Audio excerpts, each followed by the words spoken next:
All right, Mr. Chairman, whenever you want to begin, you can go. Okay, thanks, Derek.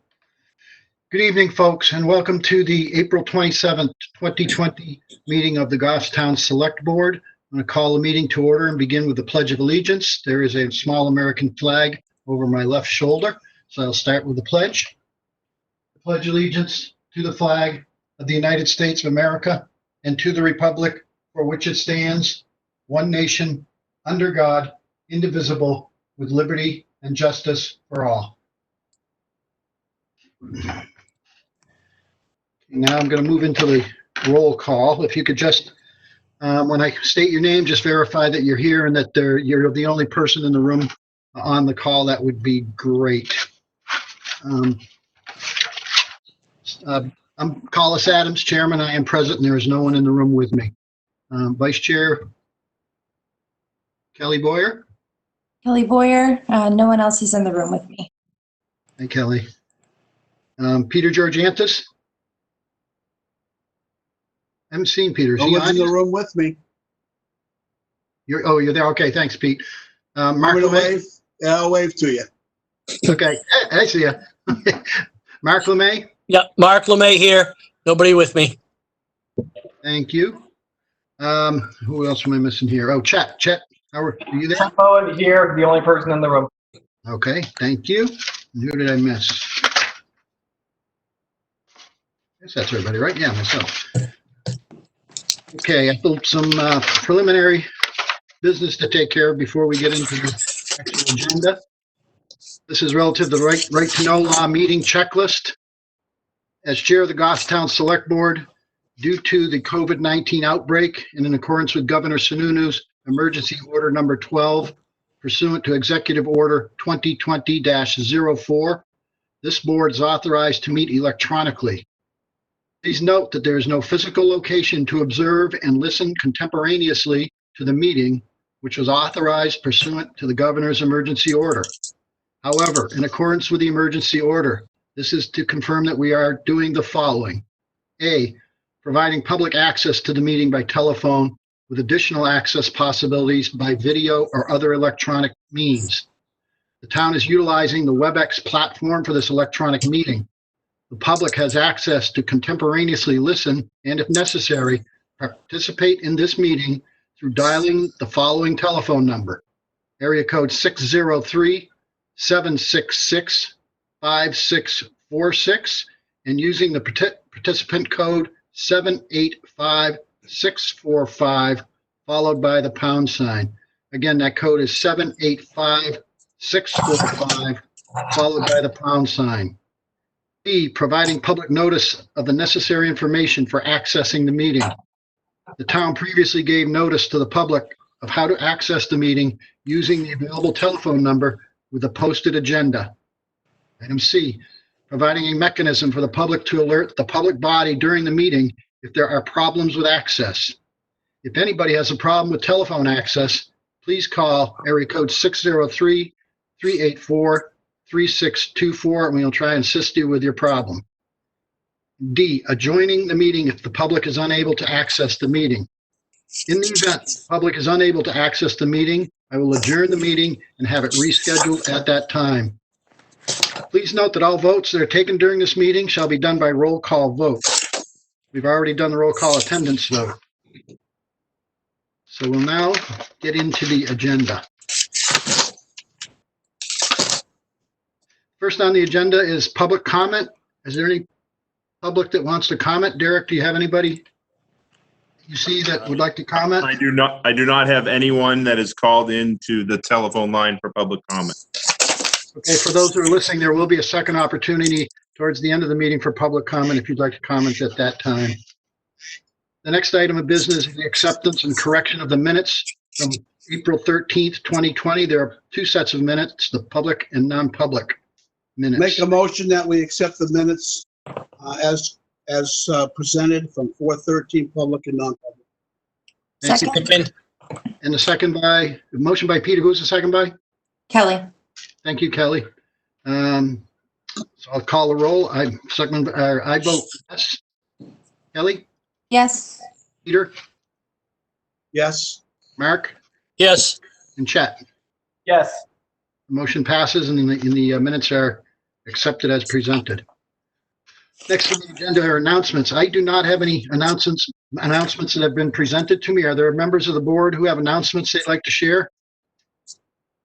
Derek, do you have anything? No, I do not have any announcements this evening. Any other board members with announcements? All right, seeing none, we'll move on to the next item, which is the department updates. Collis, Yes. can I say one thing? Sure. I just want to, yeah, this is Peter. I just want to make mention that kudos to the police and fire department for taking care of the birthdays and going around. I think it's been a really good thing for our kids in town. They get to see these people out. And I just want to make sure that department heads know that it's well receptive in town, and I think they've done a great job doing it. Yeah, I do agree with you. Thank you, Peter, for that. Anything else from other members of the board? We're going to do next is department updates.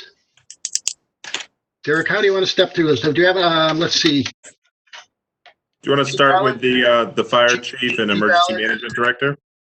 Chief Al, are you on? A short update? Yes, I am. Good evening. You hear me okay? Sure can. Can you hear me? Now I can. Okay. A little technical difficulty. Yeah, from the, just real quick on the emergency management side, as the regards to coronavirus in the town of Goffstown, the EOC is still partially activated. We meet typically weekly via WebEx, like we're doing tonight. The last report was last Friday, and I'm happy to say that all departments are safe and healthy. We have, I think, one person coming out of quarantine, if I remember right, no other folks in quarantine as far as employees. We have filed for one grant at this point in time for reimbursement to some of our costs we've incurred so far townwide, and we're working on a PPE plan for the future. Other than that, everything's going well. We're continually watching the latest local and national information and monitoring CDC as needed. On the fire department updates, I wanted to just give the board a quick overview with regards to 24/7. Sent a memo along, it should be in your packet tonight. So we're approaching month 4. Hey, Chief, yes, I sir. actually have this later on in the agenda. Oh, I'm sorry. No, that's all right. I have this under fire chief later on. Okay. And that's all I have for the fire department. Okay, thank you, See you Chief. after. You're welcome. How about Police Chief Serino? Chief, what do you have? Thanks, Mr. Chair. I'm here. Everybody can hear me? Yep. Just wanted, so far so good. The police department is all healthy. We're all still out there doing our jobs, working hard. There's nothing really more to report than we're status quo. Just kind of going with the going through the motions and making sure that we're out there doing the birthday parades as requested. So far so good. We're all doing really well. That's great. Those are the kind of reports we like to hear. Thank you, Chief. You're welcome. How about DPW Director Jacobs? Hi, good evening, everybody. First of all, I wanted to thank the board and the residents for being so supportive during these tough times. Hopefully we're kind of seeing the light at the end of the tunnel here. As far as updates go, I think dodged our hopefully last winter bullet last night. So keep your fingers crossed for no more winter events. We're still seeing quite an uptick at the transfer station at solid waste. I think primarily right now we may be getting a little overflow of the commercial traffic from Manchester. They've reduced their hours from 5 days a week plus 2 Saturdays a month down to 2 days a week in those 2 Saturdays. So on their website, they've also got a list of DES facilities, and we're on there prominently. So I'm assuming folks are reading that link and heading as close as they can next door to Goffstown to bring their commercial stuff. Let's hope that it's generated in Goffstown, but it's hard these days to really track some of that if they have a Goffstown sticker. So we're keeping our eyes on that. The athletic field project hit a major milestone last week. The earthwork is completed over there. So thanks to Artie Edmonds and certainly Eric at the engineering staff for managing that project. The irrigation shed was also installed, and they're working on the water meter and power. Hopefully I'm not stealing too much of Rick's thunder here with this project, so I'll cut it short because I see him giving me the evil eye down in his box. We've got some good updates from the Pinard Street Signal Project. That's substantially complete. There's one loop left that was damaged by Liberty Utilities. They've got a contractor coming in to fix that, but the work that we put out to bid with Electric Light Company is complete. The gravel crushing contract is well underway. I think we're about 2/3 of what we anticipated. We may do a little more than we thought initially, just because of the gravel that was used at the athletic field project. Also, good news on the Henry Bridge Road project. The bridge has been lowered. I don't know if anybody even knew it was up. If you drove over it, you might not even notice the bump. It was about a 1/4 inch. They've got it down on the new bridge seats, which are all complete. All the concrete's tested, sat, and the new seats are in place. So there will be zero detour for that project after all. For whatever we still needed, I guess, to be worried about a detour these days. But the contractor's got some more work in about a month or so to come back in and repoint some of the block on the southern abutment and a few other little touch-ups of the concrete. But they did a great job and certainly allowing us to be flexible helped too. So good news there. Otherwise, we've got some burials that we took place last week. We've got cemetery cleanups beginning this week. We anticipate we're going to start mowing next week. Soon the sun ever comes out, this grass is going to start to pop. In order to get everything ready for Memorial Day. We've started street sweeping contract. Pavement markings will begin soon once we're clear enough to get that going in earnest. Crossings, sidewalks, stop bars, and then hopefully contracted pavement marking for the center and edge lines too. And then in addition, mill and fill projects will begin soon. Now that we're, I think, out of the range of having to worry about snow and frost, and then our back on work has continued throughout. So. Again, thanks for everybody, and we're going to keep the steady strain going. Thanks, Adam. By the way, Adam, I had a chance to, Eric took me around the sports complex last week and did a great job giving me the Cook's tour. It looks fantastic. It really does. I mean, Quite a difference over there. Great job. I'm really looking forward to the next phase of it. So many thanks to Eric, and he's pretty proud of that. So if any of the board members want a personal tour, give him a call. He'd be more than happy to show you around, I'm sure. So it looks Hollis, great. Yep. Hollis, I've got a Appreciate that couple call. questions. Yep. The first question is, and this would be for all the departments, because I've had somebody ask me, how are we set on PPEs for our town servants, and do we need any? And then the second question is for Adam, and how we're handling charges at the transfer station. Those are both questions I've had in the last couple of days. So Derek on the PPEs. I know we have been working on that as a joint group as the EOC, so I'd ask if the fire chief could maybe touch on that a little bit. I think right now we're in very good shape with PPE. We have had a few residents reach out with regards to masks, and in particular, the one that you'll hear frequently asked about are KN95. That's a Chinese version of N95. They are different. Being first responders, we would not wear those on call. They're not recommended at this time. They actually let in particles through the seal around the face. So we're not accepting those at this time. It's not best practice. But other than that, I think we're in pretty good shape. I know the department heads have all been talking on through the EOC meetings. Chief, is that the style of mask that also has like the vent or the button on the front of it, or what are those? Yeah, so some of those are N95s. I know some residents have, actually Gail's stepson that actually made us some that we're trying out that have exactly what you're talking about. He has a 3D printer and he asked if we would try them out and give him some feedback. So we're working on that now. That's cool. That's really cool. So the other question for Adam was relative to the fees. Transfer station. Yes. So right now the fees have still been waived unless the board wants to change that action. That is for residential fees. The commercial fees, what we're doing is back billing rather than take cash on site. We are taking information, the vehicle, the license plate number, and the rough quantity of the material that's coming in or across the scale weight. And then we're going to actually with it, next week's AP is going to be our first bill run. We didn't want to send a bill right off the bat. Wanted to get a couple weeks worth of Yeah. loads before we sent that bill out. But those go out next week, or I should say this week, I guess, later on. And Adam, do you have a good idea, a good list of who those commercial users are? We do. We created some log sheets for the scale house operators so they could track as best they can, even down to the trunk load if we need to. But they've been using the license plate numbers and then trying to get a contact name. Good. The corrugated compactor, is that down for good, or what's going on with that? In the short run, if by not separating out the cardboard, it does alleviate the strain because of the load volume being up where it is right now. That's one different run that would have to be made.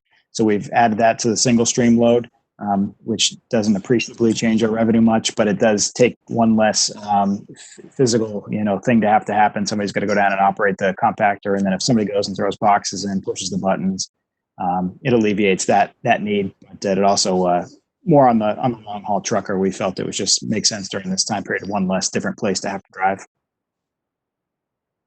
Okay. Any other questions for Adam? Because we do have a 6:15 appointment. I don't want to keep them waiting, so we'll suspend the department updates and come back to those after the 6:15 appointment, which is with VHB presenting relative to the Wallace Road roundabout. Do we have the VHB representatives online? I see Frank. Yep. I'll just introduce Chairman Adams. We have Frank Kolzaka and Greg Backos, both on the line from VHB. As you may recall, back in the end of the summer, the board started talking about the Wallace Road roundabout and worked with Southern New Hampshire Planning Commission and some available NHDOT planning funds.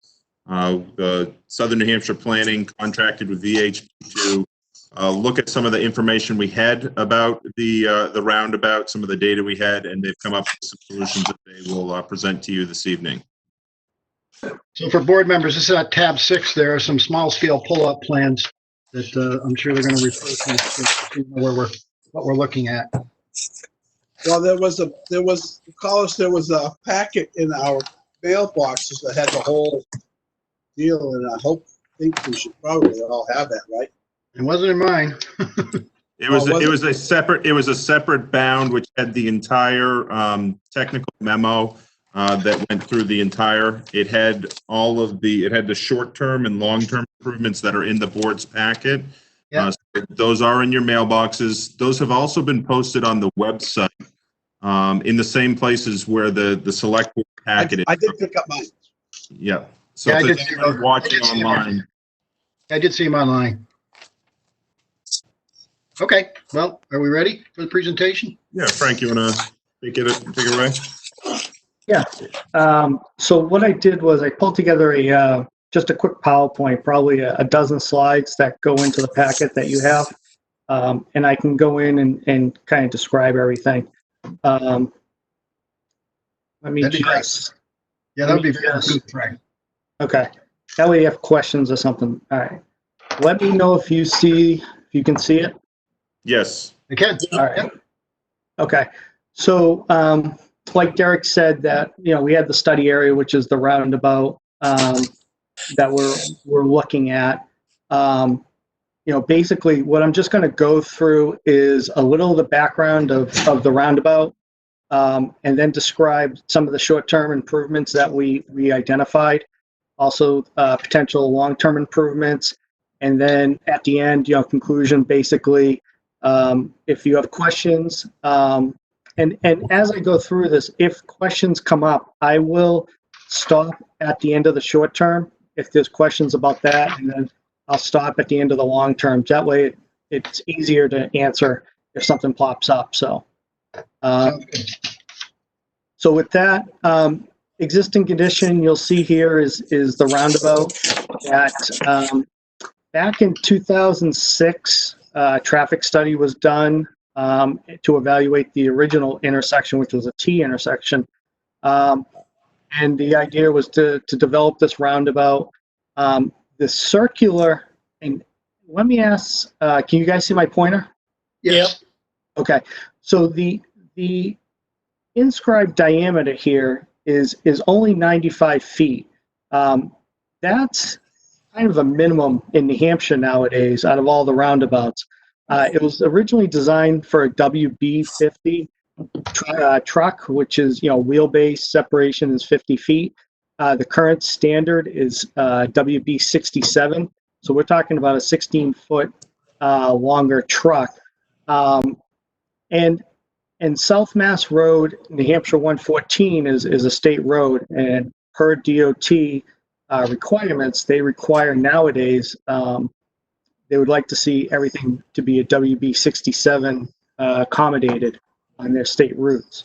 So you can see it's a little smaller than what is out there now in what's being built in New Hampshire. Usually those are about 130 foot diameter, and this is only 95. So that's kind of give you kind of a premise of that. And one thing that that Derek said was, when we first got into this, the Goffstown Public Works had pulled together kind of their own site walk and evaluation that Eric Gustafson did and outlined where there were some issues. And what we did was we kind of took an independent look to see if there was anything else, or to really validate what Eric and the Public Works folks identified. And that's where we kind of came up with the short-term solutions here. One of the concerns was, as trucks were coming down and making a U-turn at the roundabout, they were actually crossing over a couple spots that are kind of important. One was the inner circle here. There was another along this edge here with that on the corner, they cross over. Also at this edge of the roundabout, and also this inner island here, the splitter island. And then as trucks were also making their way westbound on 114 and going onto Wallace Road, they were doing a similar concern where they were crossing over or onto sidewalk or in the median and such. So those were the two important movements we looked at. We looked at others, but these are the ones that caused the problems and matched what the Public Works folks had identified out in the field. So what we did was we looked at what kind of improvements we could do, and I apologize if the font here is small. I'm going to have a blow up of each improvement area, but in particular, we're going to do an improvement near Shirley Park Road that we identify as a potential improvement, a little widening along this side of the roundabout between 114 and Wallace Road, the splitter island, and then the center island here. Those are four that identified with the truck turning. But there was also another improvement that we identified, and that was some lighting, which was improvement 5. And I'll get into each of those in more detail now.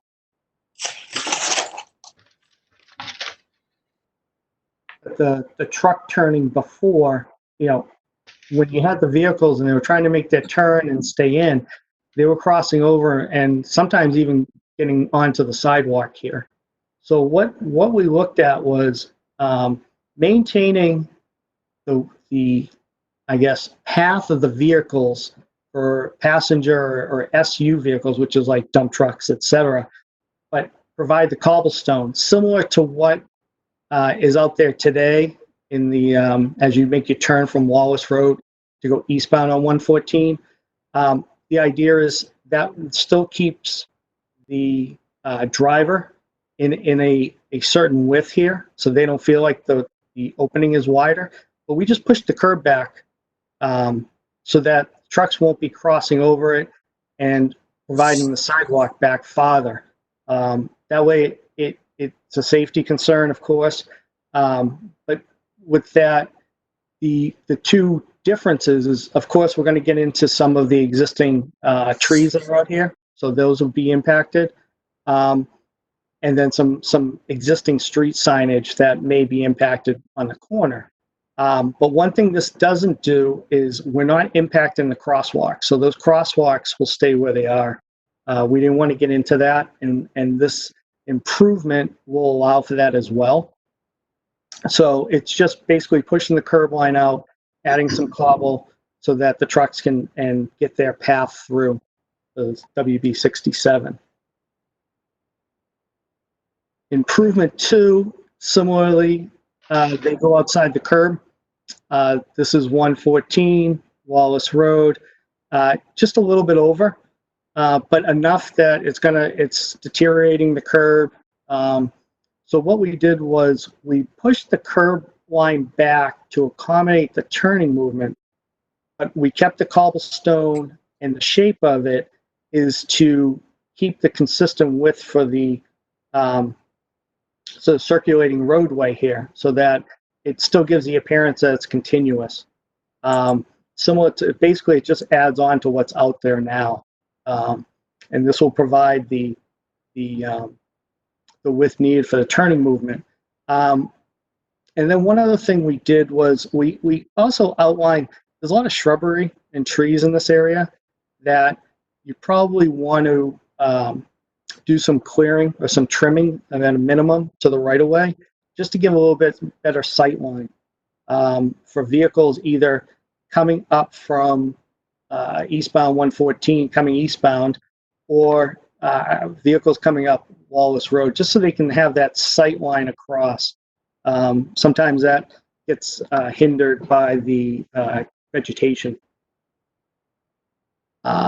Improvement 3, similar to what we just looked at, this splitter island gets clipped. There's plenty of room as you make the right turn from Wallace to go eastbound on 114. But this island here gets clipped by the trucks, by what we're seeing. So we just, same thing, we pushed the curb line back, had some cobblestone in here to provide the same thing. We weren't changing pavement markings, keep it all looking the same width out there. And then area 4, improvement 4 is probably the biggest one. This one is, and if you've driven enough, you've seen the truck, the tires in the median, in the central island. It takes a pretty good hitting from all these trucks. So what we looked at was taking this inside cobblestone and basically increasing it so that the trucks can keep going on here, make their turns. It still provides the same appearance to all the drivers, that they still have the pavement. And then one thing we did talk with Derek and Public Works was if this should be, the inner island be landscaped or not. And from what we got from the town, from what Derek and DPW said was, let's make this like a rock or cobblestone, a different pattern than this, and it can be elevated. But the fear was, as good as your drivers are, if they start heading over it, it may get hit again. So it's easier to maintain as such, and keep it simple maintenance wise. It's a smaller area. It can be rock or cobblestone material. And then the one thing that you'll notice is, so there's no signage in here. We'd have to kind of work out a different signage as you approach the roundabout, just to give an appearance that it's there. But there'll be a raised curbing like there is today. It's just going to be smaller. And then the last improvement kind of went along with what we just talked about, but also it would be good to have it more visual from a standpoint of people. You have one light over near Shirley at that intersection, but there's no more light. There's no additional lighting. And what you'd like to do is have splitter islands lit. So by adding these 2 additional lights, it illuminate the intersection, especially if you got to change the center island a little, and provide a better appearance for drivers and such. And I should mention that when we looked at these from an estimating standpoint, the costs were individual. So if you did improvement one, that improvement, and I'll just go real quickly back. Improvement one is around 18,000. Improvement two is about 16,000. Improvement three is about 7. And then improvement 4 is the bigger one. That's about 30,000, just because the amount of curbing and cobblestone. And then we estimated improvement 5 to be 5,000. But if you use a contractor, so there's some flexibility in that pricing. You know, if you do it with town staff, or if there's additional cobbles, stones, or whatever material you want to use, that would cut down on the cost as well. So those are the short-term improvements. Does anybody have any questions now, or? Yeah, are there any questions? I think it's great. I think these are small incremental improvements I think are going to make a big difference. And just keep the tires, at least on the cobblestone, that's great. And personally, as far as the center of the roundabout, I would hate to see no landscaping there. I mean, that's kind of one of the gateways to our community. The Garden Club goes to great efforts to plant that. You've probably seen the birch bark deer that are out there, birch log deer that are out there. I mean, people do some kind of funky things out there. It's kind of a neat little gateway. I'd hate to see nothing there, but that's my personal opinion. But other than that, I don't have any real issues with the short-term improvements you're proposing. How about other members of the board? Carlos, I got an issue. Okay, I recognize Peter first. Peter? Okay, one of the other problems was the traffic diving in from Wallace Road.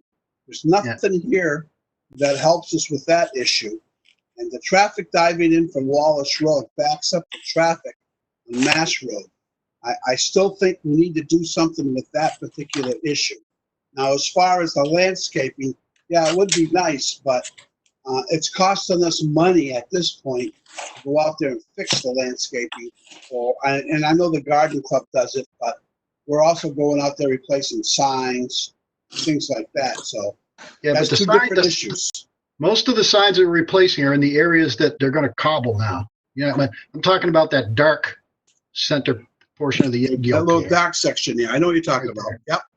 Just a little splash. But anyways, yeah, I could live without it, but I just think it's a nice amenity to the town.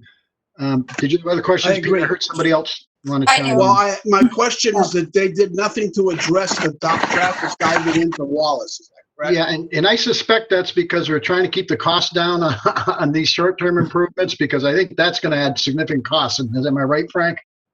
Yeah, it is. Well, the one difficulty with a small roundabout is you have a very tight, what they call gaps between your entrances. So what we find from what the traffic numbers from the last study showed was, and what we see in the field was, it's not like an equal distribution of traffic. It's not like you have the same traffic from Wallace Road as you have 114 east and westbound. So when one movement takes prevalent and kind of, it's almost like twice the amount of traffic, it doesn't allow the other lane coming in to get an adequate gap. So for instance, if you're coming eastbound on 114, once a car comes in, this car is going to wait till that car passes through. By that time, you already have another car coming in. A small roundabout has really tight gaps. So it's really difficult to address that short term in a roundabout. I mean, you have try to slow traffic down, but mechanisms as in like rumble strips or such in a neighborhood is not, I wouldn't think that would be something you'd be looking at. But it would be better if the traffic was more distributed equally.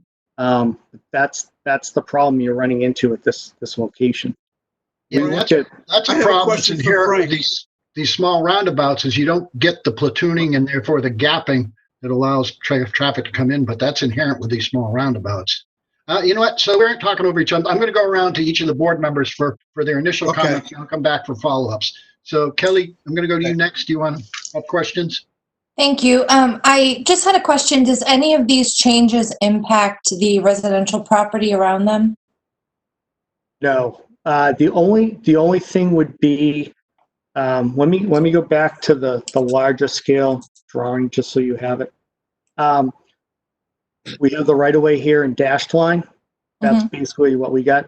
The only impact would be, we're clearing up to the right of way. If the town wanted to do a little bit more, that would be on them. The only other thing is the trees that came in as part of the roundabout that was constructed, even though it's within the right of way, a couple would be need to be relocated, but nothing outside the right of way. Okay, thank you. Okay, I'm going to move over then to Mark. Mark, do you have some questions initially? I do. Where the picture we have now, short-term improvements, where we've talked about removing some of the cobbles on both sides, can we remove those right to the end and remove the cobbles completely, or will that put safety concerns into the picture? I'm not clear where you're talking about, Mark. Frank, can we go back to like picture one or set up one? Okay. See where the area is, where the red is down below, where we've shortened out the cobbles. Can we bring that right to the edge of the sidewalk and give us just that much more room? Or is there a safety factor that we need to be concerned with? You're saying if we don't do the cobbles here, if this is just all pavement? Correct. Make that all pavement. Take the cobbles completely out. I've said before, I think if we could take all those cobbles out on both sides, I think that would widen up quite a bit of the circle. And my final concern is what I share with Peter. The people coming down Wallace Road, they don't stop, even though there's a yield sign there. They just bomb right into it and they go. That until we address that Wallace Road end of the roundabout, we're still going to have issues, I believe, no matter what. Yeah, I agree with you. I think I think when we get to the long term one, I think we're going to see that addressed. Of course, now we're going from a $100,000 project to a $700,000 project. But Frank can speak to that once we move along. Yep. Okay. Anything else, Mark? Before I move over to Chet, just for initial Chet, do you want to? No, I'm good. Thank you, Carlos. Okay, Chet, how about you? No, Peter and Kelly covered it, so thank you. Okay. Okay. So, anybody else want to have some follow up? Any members of the board? Yes, Carlos, I've got a couple more things for Frank. Okay, Peter, go ahead. Okay, first of all, Frank, in your report, you said that this is one of the smallest roundabouts in the state. Is that accurate? That is.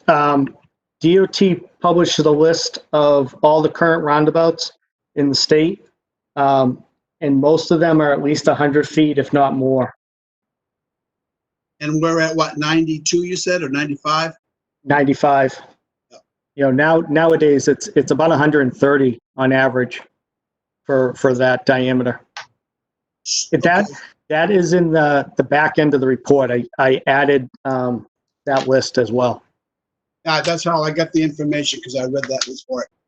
Now, going back to my problem with the traffic diving in from Wallace Road, backing traffic, if you spent some time out there on 5 o'clock on a Friday afternoon, it's not unusual. That could be backed up almost to the Little League fields because of the traffic coming in from Wallace Road. Now, does anybody in the state put a stop before entering sign to create that gap that you're talking about? Not that I know of. I have not seen a stop. I mean that. Yeah. I haven't seen that. Or would that be a way to create a gap? That's a good question. I actually don't know. I'd have to do a little research on that, honestly, to see if that has been done somewhere else. I don't recall, because the idea of the roundabout is kind of keep it consistently moving. And I understand the stop sign. I don't know. The stop sign may create somewhat larger gaps, but I don't think they're going to be appreciable. And I think what's going to happen is you're going to create driver anxiety, knowing they have to stop. and then try and get going again. And I don't know what we're going to gain by it. Well, Carlos, let's remember what preempted this roundabout was the traffic backing up on Wallace Road. Oh, I remember, Peter. I lived at 16 Wallace Road and watched this whole thing get built. Exactly. So you know what the problem is the people coming down Wallace Road. Well, now Oh, yeah. they don't have to stop. They just dive right in. So Yep. now your traffic backs up onto Mass Road. So all we did was move a problem from Wallace to Mass. Mass is a much more highly traveled road than Wallace. So until we can find some way to stop the traffic from diving in on Wallace, we're going to continue to have a traffic backup problem. This problem we're talking about here with all these plans and all these dollars is just to stop the trucks from tearing it up. Where we have signs and stuff where we're telling them not to turn at that intersection. So by fixing it, Frank, are you saying we're going to eliminate the signs that said and let them use that intersection to turn? We're basically allowing them, we're providing the space for them to turn. I know the signs are out there, but ideally they don't use it from what I saw the signs. But if they do and they get stuck, then they have the space to do it without increasing the pavement width, which was, I think, Mark's concern was question of if we get rid of the cobblestones here, that is one concern from a safety standpoint, because the bigger the throat, what they call the throat opening here, if this was all pavement, technically somebody could just go straight across. The idea of the roundabout is to provide some curvature to slow people down. That's the reason for the cobblestones. And Mark's concern is we've had a hard time sometimes with our large ladder truck getting through there. Mark's a firefighter, and there's been a couple of instances where that can be really tough. So I understand where he's coming from, and that's one of our safety issues there. So all right, I'm just trying to find a way to placate everybody, make everybody happy. Yeah, I think we also need to keep in mind, these are just short-term fixes, if you will. The question in my mind is it worth, what is it, 117 or 171,000 for all of these, Frank, or something like that? Is it worth that money for a short-term fix? Or do we save that money and go right to the long-term solution, which I think maybe what we ought to do is segue into the long-term solution, Frank, so we can look at, give that one a good hard look. Yeah, and I just added up. I think it's only 75,000 for everything, but that's from what I got. But yeah, I can get into the long That's term. on the short term. That's for the short term. Yeah, for the short term, that's at 75. But yeah, the long term, we'll get to that now. Okay, so this one, what we did here for the long term is to increase the diameter to 130 foot radius, 130 foot diameter, sorry. It gets you more standard, and it does accommodate the WB67 vehicles through here. We provided a typical 20 foot circular roadway width. It's a 16 foot apron in here so that trucks can still maneuver on top of it. You have a larger island that now when you talk about landscape and such, you feel comfortable that you can actually landscape it and not have trucks on it if you want. That's the town's discretion. The way this was laid out was we wanted to avoid as much rework or impacts as possible. So what we did was we took the roundabout and actually kind of slid it to the left and a little to the south here, so that South Mass Road, as you approach from the eastbound, all this area from a layout standpoint all stays the same. And that's critical because you have sidewalks here that if we tried to push the roundabout, if you're looking at to the right, this crosswalk was going to get disrupted, and it was going to be difficult to keep it where it needs to be or where it should be in the splitter island. So what we did is we held all this, we pushed it over, added a little bit more curvature to slow the traffic coming down. And as you can see on this side, we have a little bit more curvature. It's not as quick to come in. But what happens is we do have some right-of-way impacts on the north side, and we have some right-of-way impacts on this side, but we wouldn't be impacting this property again. And the point that was made about, you know, the gaps in between vehicles and slowing vehicles down to try to accommodate gaps, the larger the roundabout, you're going to have increasing gaps. But if we can increase the radius here to have people actually slow down where they feel like you want them coming in about 20, 25 miles an hour. You don't want them going too fast. By slowing entrances, the entrance speed down, it does provide gaps that would not be there. So that's kind of the idea of a larger roundabout. And we didn't want to go oversized. We know that there's properties in the area, it's a neighborhood, but 130 foot is more in line with what the New Hampshire DOT is using for a standard and fits in this location. You know, so we keep all this. We'll have to reconstruct the sidewalk. There's a utility pole that would need to be relocated. Some trees, and then on this side, some improvements here. But that kind of keeps it tight. Maybe some clearing along this side as well. So Frank, I'm sorry if I missed it, Frank. So is this all within existing right away? No, you're gonna have two impacts. You're gonna have an impact up here. Yeah. This dash line. So you're gonna have a little impact here. I see it. Yeah. And then this is the bigger impact on this side. Oh yeah. Yeah. So, and this one, when we estimate it, approximately, this one's like a 775,000. You know, a roundabout's a pretty substantial cost. And even though you have the existing roundabout, you still have to kind of do some regrading of the existing a little. So, Frank, the 775 would not include any property that you would have to take, right? correct. Or if there's any utility. It does account, what we did account for was drainage costs, because you're going to need some additional pipes or catch basins to account for the new curb locations. But this does address the Wallace Road slingshot. This Yeah, for coming in- $750,000. Yeah, I know. Did you think you didn't think it was going to be cheap, did you? Yeah, stop signs are really cheap. Yeah.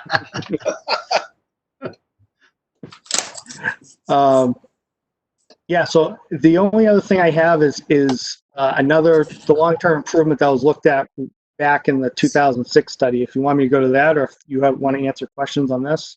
Well, let me see if the board members have questions on this alternative first, Franks. Kelly, do you have questions or comments on this? Nope, I'm all set. Okay. Peter, did you have any additional? No, I'm good. Thank you, Carlos. Okay. Mark?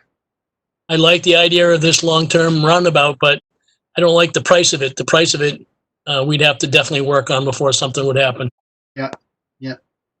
And Chet, how about you? I would echo what Mark just said. Yeah. Well, price is going to be a concern for everybody, I hope. Okay. So, Carlos? yeah, go ahead, Mark. How much of this, and Frank is listening, but how much would the town be able to do of this so that we could share the cost? Would it drop drastically or dramatically, or are we looking at just a small change in cost? Any ideas? Yeah. That all depends on how you're going to split the pie, I guess. Yeah, I understand, but I mean, if the town were to come in and let's say it's $600,000 instead of what we're paying, I mean, it's a savings and just something to consider. That's all. I'm all set. Thank you. Yeah, so I think we have to have that conversation with Adam, just to Yeah. find out, what his capacity is to Yep. assist in Yep. this magnitude of project. But it's certainly worth having that conversation. Absolutely. Thank Well, you. don't forget, you're still going to buy the property. Yep. Yeah. Oh yeah. Yeah. You know, Or take it. well, even if you take it, you're still going to pay for it. Yeah. you know, so, Fair market value, right. right. So, I mean, that's not necessarily on top of the list right now. Okay, any other questions for Frank on this before we move on? Okay, go ahead, Frank. And just back in the 2006 when you did the study before, just to give you a comparison, with the roundabout, and then there was a traffic signal actually fought before the roundabout went in. What we did was we took that concept and that you see here, and we kind of put today's dollars to it, and it comes in about twice as much as the roundabout.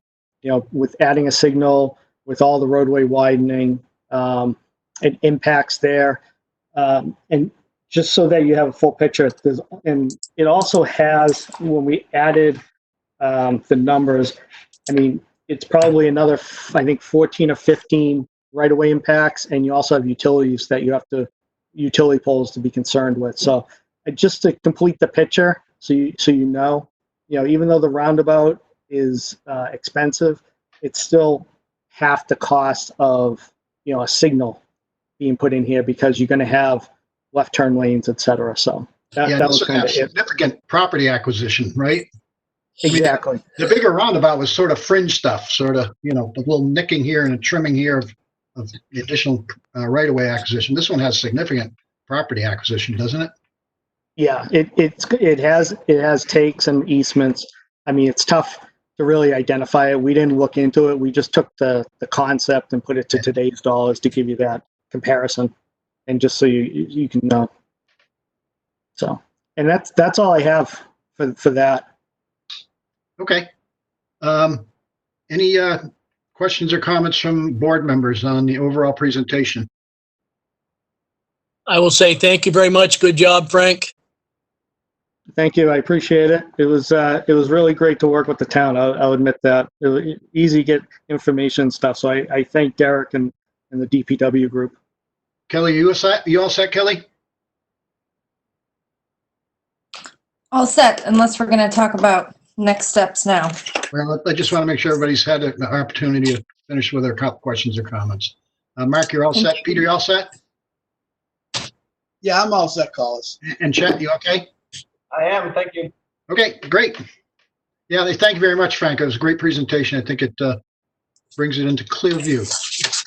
Appreciate it. Thank you very much for having me.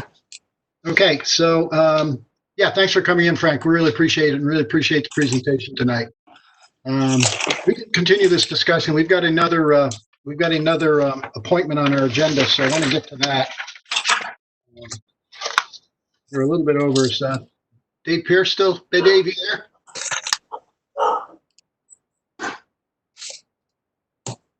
Dave Pierce? Derek, do you know if Dave is around? No? I'm trying to unmute. There he is. I see him. Hey, Dave. David, can you hear us? Yes. Sorry we're running late, David, but you're next on the agenda. You're free. What can we do? Pitch it, make your pitch. Can you hear me? You can't hear me, David? Can you unmute him, Derek? Can somebody unmute him? There you go. Can you hear us now, David? Looks like he's still muted. Yes? So can he hear us, but we can't hear him? Is that the thing?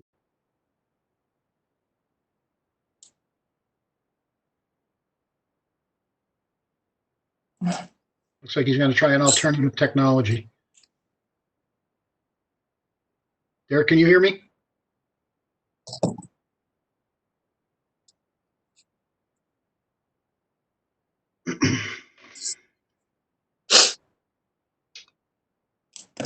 I can hear you okay, Collis, but I don't know what happened to Mr. Pierce. Yeah, I don't know. Looks like he's I trying see to call him. in. He's on the phone. That's He's on scary. the phone. Looks like he's trying to call in. So while he's doing that, we're on tab 7. Just so folks can have the paper documents in front of them. Any idea what's going on, Derek? Yep, David, can you hear us? Yeah. David, you're unmuted. Okay, can you hear me now? Yes, we can. Yes. Thank you. Solving the technology issue. The floor is yours, David. Great. I'm David Pierce, 21 Mill Street. I'm an officer in the Friends of the Gulfstown Rail Trail. And as you know, our organization tries to help the park department with the design, development, and funding for the rail trail. I have two issues to bring before the board this evening. The first one, Derek has on the screen parcel 5-59A it's highlighted. This is a quarter acre parcel wedged in between the trail and Mass Road. It's in the vicinity of the Gulfstown playing fields and across the street from the transformer stations on Mass Road. In the background, that parcel was tax deeded to the town in September of 2019.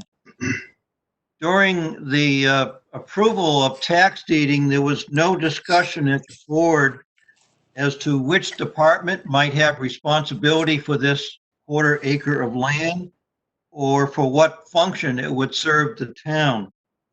I maintain that it would be a benefit to the rail trail if it was more developed to be a park-like setting. It's flat, well draining, so it could be landscaped into an attractive trailhead area. Presently, there's dead trees, lower limbs on trees haven't been trimmed for 30 years perhaps. There's invasive vines damaging good trees. So in order for the park department to do some maintenance in this parcel, or perhaps, my organization will volunteer to do the initial maintenance, we would like in order to have the authority for either the park department or Friends of the Rail Trail, technically that parcel ought to be associated with the rail trail. And that would allow us the authority to enter it and do the maintenance. My organization is willing to do the maintenance, and we feel that once it's brought up to an attractive standard, there would be very little left to do in the long term for the park department. The west tip of that land is already being mowed every summer by the park department. So what I'd like the board to consider this evening, if you would present a motion to have that parcel 5-59A be associated with the Park and Rec Department and specifically be considered part of the rail trail. Thanks for the presentation, David. Do you have questions or comments for David from board Collis? members? Yes, Peter. Collis, is Rick Wilhelmi still on? I thought I saw him earlier. Yeah, he was on earlier. Rick, you there? Hello? Hi, Rick. Yeah, Rick, are you on board with the extra work that you'd have to do to take care of this area? Like the commissioner said, I think if the volunteers from the rail trail group do all the initial cleanup, the invasive vines, kind of give it a good curb appeal look, the care thereafter won't be that much more added to what we do. It'll just be more kind of leaf cleaning, things like that. So it shouldn't be all that bad. And we're already in that area as it is right now.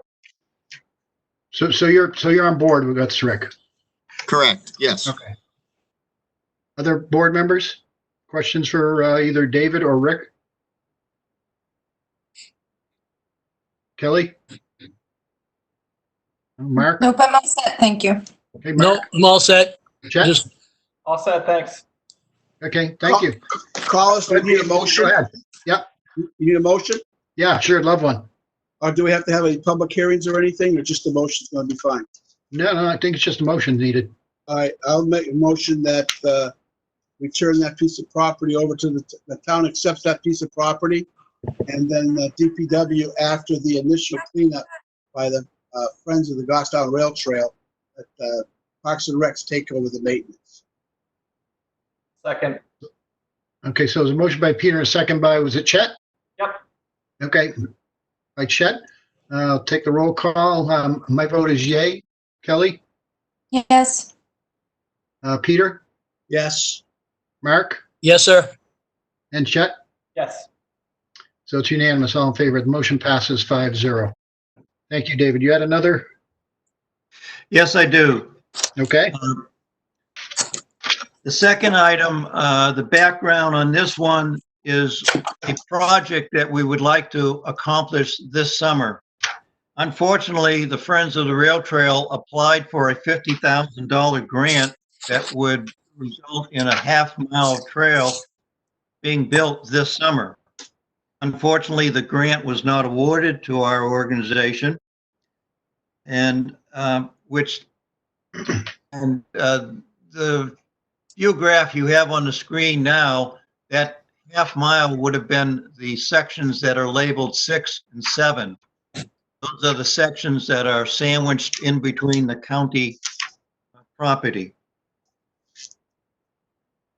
The Friends of the Rail Trail would like to demonstrate to the residents some progress being made every summer on finishing the trail.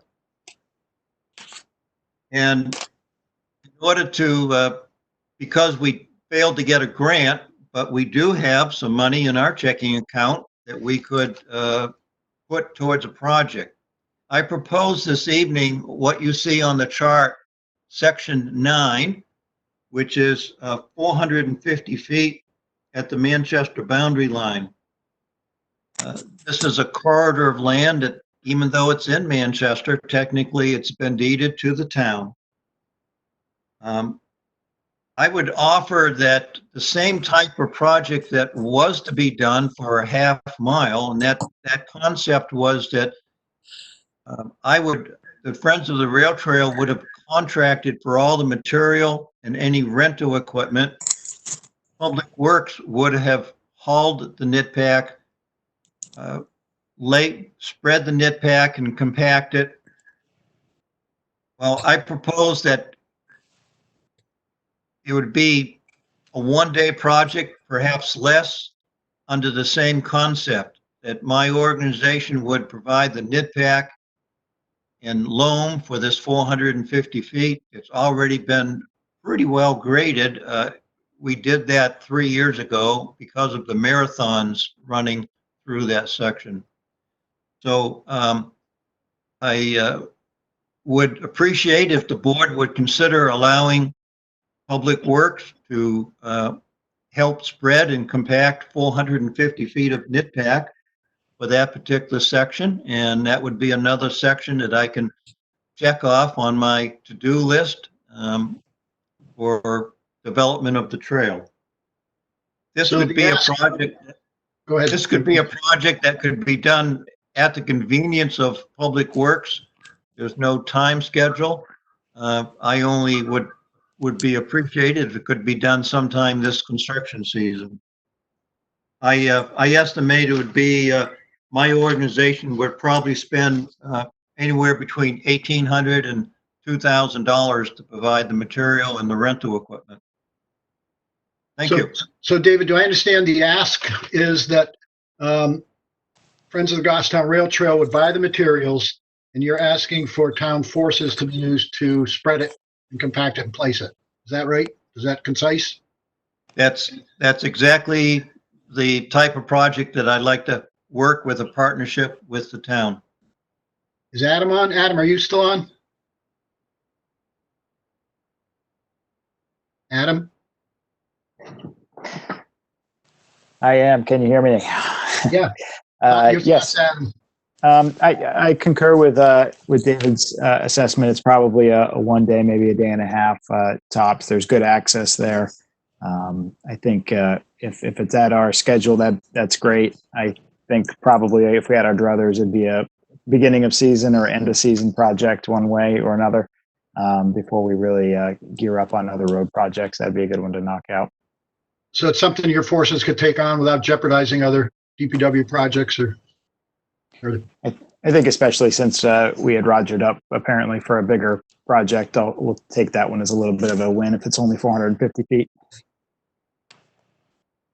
well, from what I've heard, it seems reasonable, but what do other board members think? Collis, Collis, this is Mark. I'm in favor of it.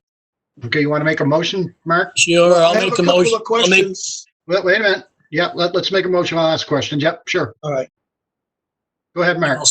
Okay, I'll make a motion that we allow the section on Rails Trail for a total of 450 feet to be completed with the Department of Public Works and the Rails Trail people at their convenience. Thank you, Mark. Do I have a second to the motion? I'll second it for discussion. Thank you, Peter. Motion's been made and seconded, so it's open for discussion. Peter, what do you want to? What would Okay, you I like to- got two questions. Number one, David, is there any other projects you have DPW involved in this summer for the rail trail? Peter, there's no other project for Public Works. Unfortunately, there was the section at the county that we failed to get the grant for. So the answer is no, David, right? Correct. And then, have we got clearance from Manchester to go onto their property and work on the rail trail? That parcel belongs to the town. It But it's in Manchester. it's in Manchester. It may be, but The parcel was deeded to the town. All right. When the Charette Park was built. okay. Any other questions, Peter? Nope. I can give, sorry, I was just going to say I can give the Manchester Parks and Rec a heads up. I think they're the ones that Yeah. maintain the Manchester section, just to let them know if this does pass. Yeah, that'd be great. Any other Yeah. discussion on the motion? No, I think that's Rick, can we move the question? Yep. Yeah, okay, I'll call for a vote. I vote yes. Kelly, Yes. Peter, Yes. Mark, Yes, and I have another question after this vote. okay, and Chet? Yes. Okay, the motion passes 500. Thank you, David, for bringing that forward to us. And I thank you for the board. It's real important to show the residents that we can do a little bit of the development every year. And even if it's 450 feet, this is important because we see increasing marathons and foot races come into the town, and this is the first parcel they pass through. Thank you. Collis, question for David. Sure, go ahead, Mark. David, I know the sections that you were looking at did not get passed. However, is it possible for us to get a small grader and just touch up those two surfaces? I've been there just recently. There's a lot of bumps and humps in that section of the trail you're talking about. Could we just resurface that? I know we're not putting the right gravel, but we use the gravel that's there. It's pretty hard. If we were to do that, is that something that would work for us as well? Yes, Mark, that is exactly right. A grader making one or two passes through the county section would serve two purposes. One, it would smooth out the undulations due to erosion. It would also uproot small shrubs and trees that had been, well, they've been cut down, but the roots are still on the shoulders. And by making some passes with a grader, the roots would be exposed and be able to thrown off to one side. So yes, it would be a very good project.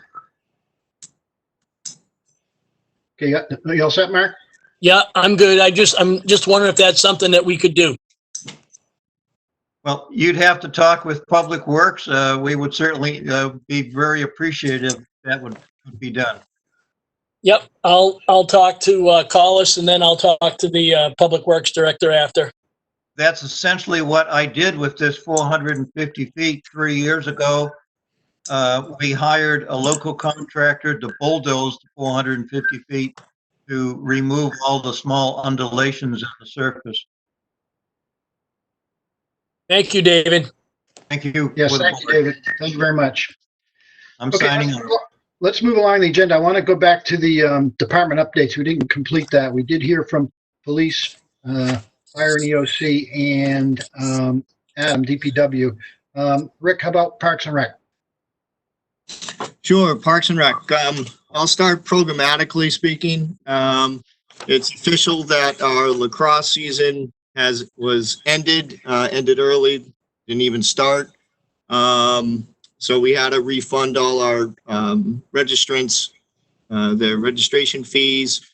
Right now, we're currently, Aaron Trank has been very active, getting a virtual program up and running, Goffstown Parks and Rec Play, promoting local activities for youth. That's getting some pretty good hits, getting some good action. She's got every day, she's got some activities that kids and families can participate in. And she's kind of managing that on a daily basis. It's kind of fun to watch. It's kind of cool. So that's kind of up and running. The next thing that we got to start kind of thinking about, and it's basically all in the fluid situation on what the governor does, what he chooses to do as far as opening the state to social activity. Will that happen? The Goffstown Gala, that's June 27th. So what do we do there? Our summer camp's coming up in June as well. The opening of our swimming pools. Those kind of things as far as programs go, those are the next level of where the unknowns of where do we go. There are ways. I've kind of been reading up on different ways to do road races, and you can do it virtual. There's some ideas out there to do a virtual road race, different concepts. So that may have to happen, but I think we got to kind of wait and see. I'm assuming that May 4th will be the next determination of conversation at the state government level of, where's the state going? But we're at that level right there. Facility wise, I mean, we've been really active. I mean, we've got a lot of work done on our athletic fields. This gave us some time we have low-lying areas from goal mouths, soccer goal mouths areas. We've actually raised those areas. We raised probably about 30 yards on the Barnard football field, probably roughly about 30 yards of field, just little strips like where your yard lines are.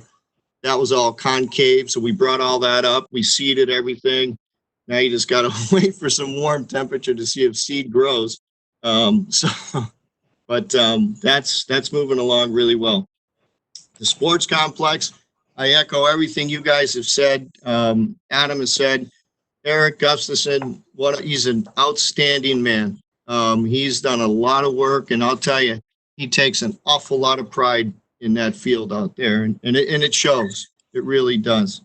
The dirt side of it is complete, so now we're moving on to the irrigation side of it. So that's kind of the next phase of that project. So things are moving along very well with that. Very excited.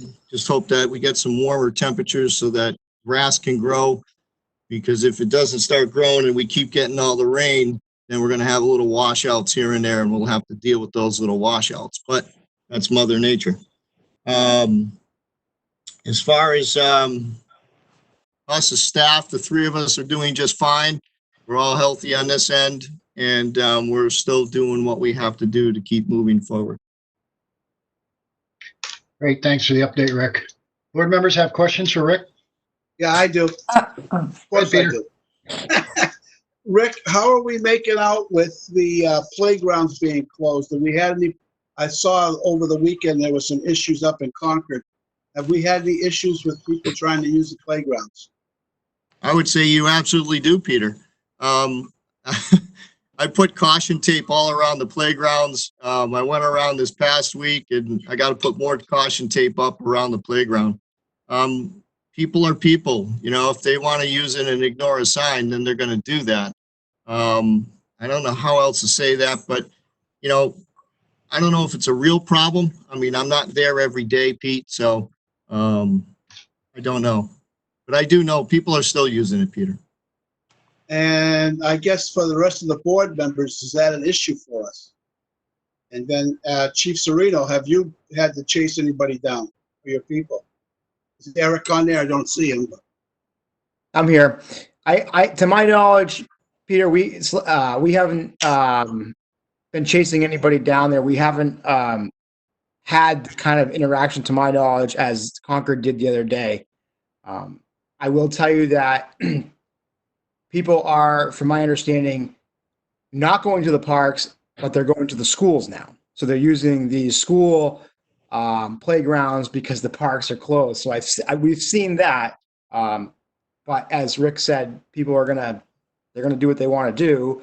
It just is up to the town and the board to see what they want to do with it. But to my knowledge, we have not been chasing people out of there. Yeah, no major issues though. I mean, it's human nature. People are pent up. They want to get outdoors.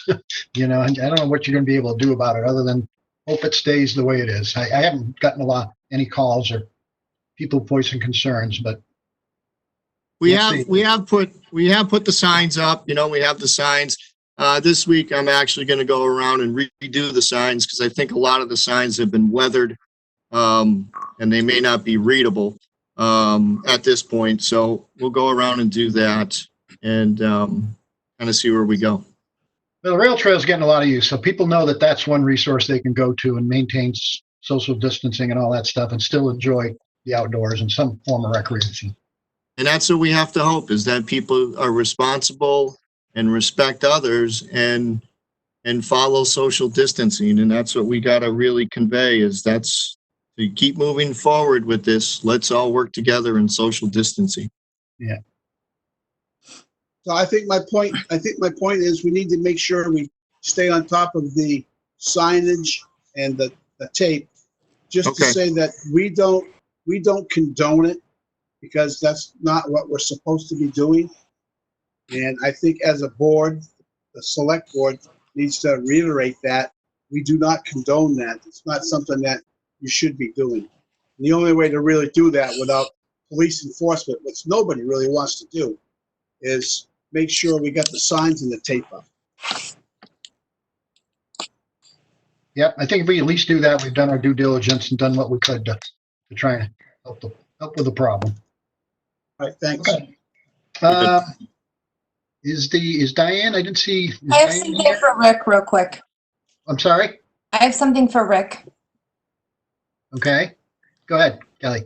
But real quick before that, do we know if anybody's communicated to the school that they've had people on their equipment?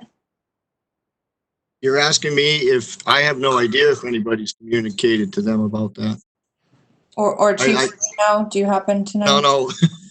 From my point of view, no.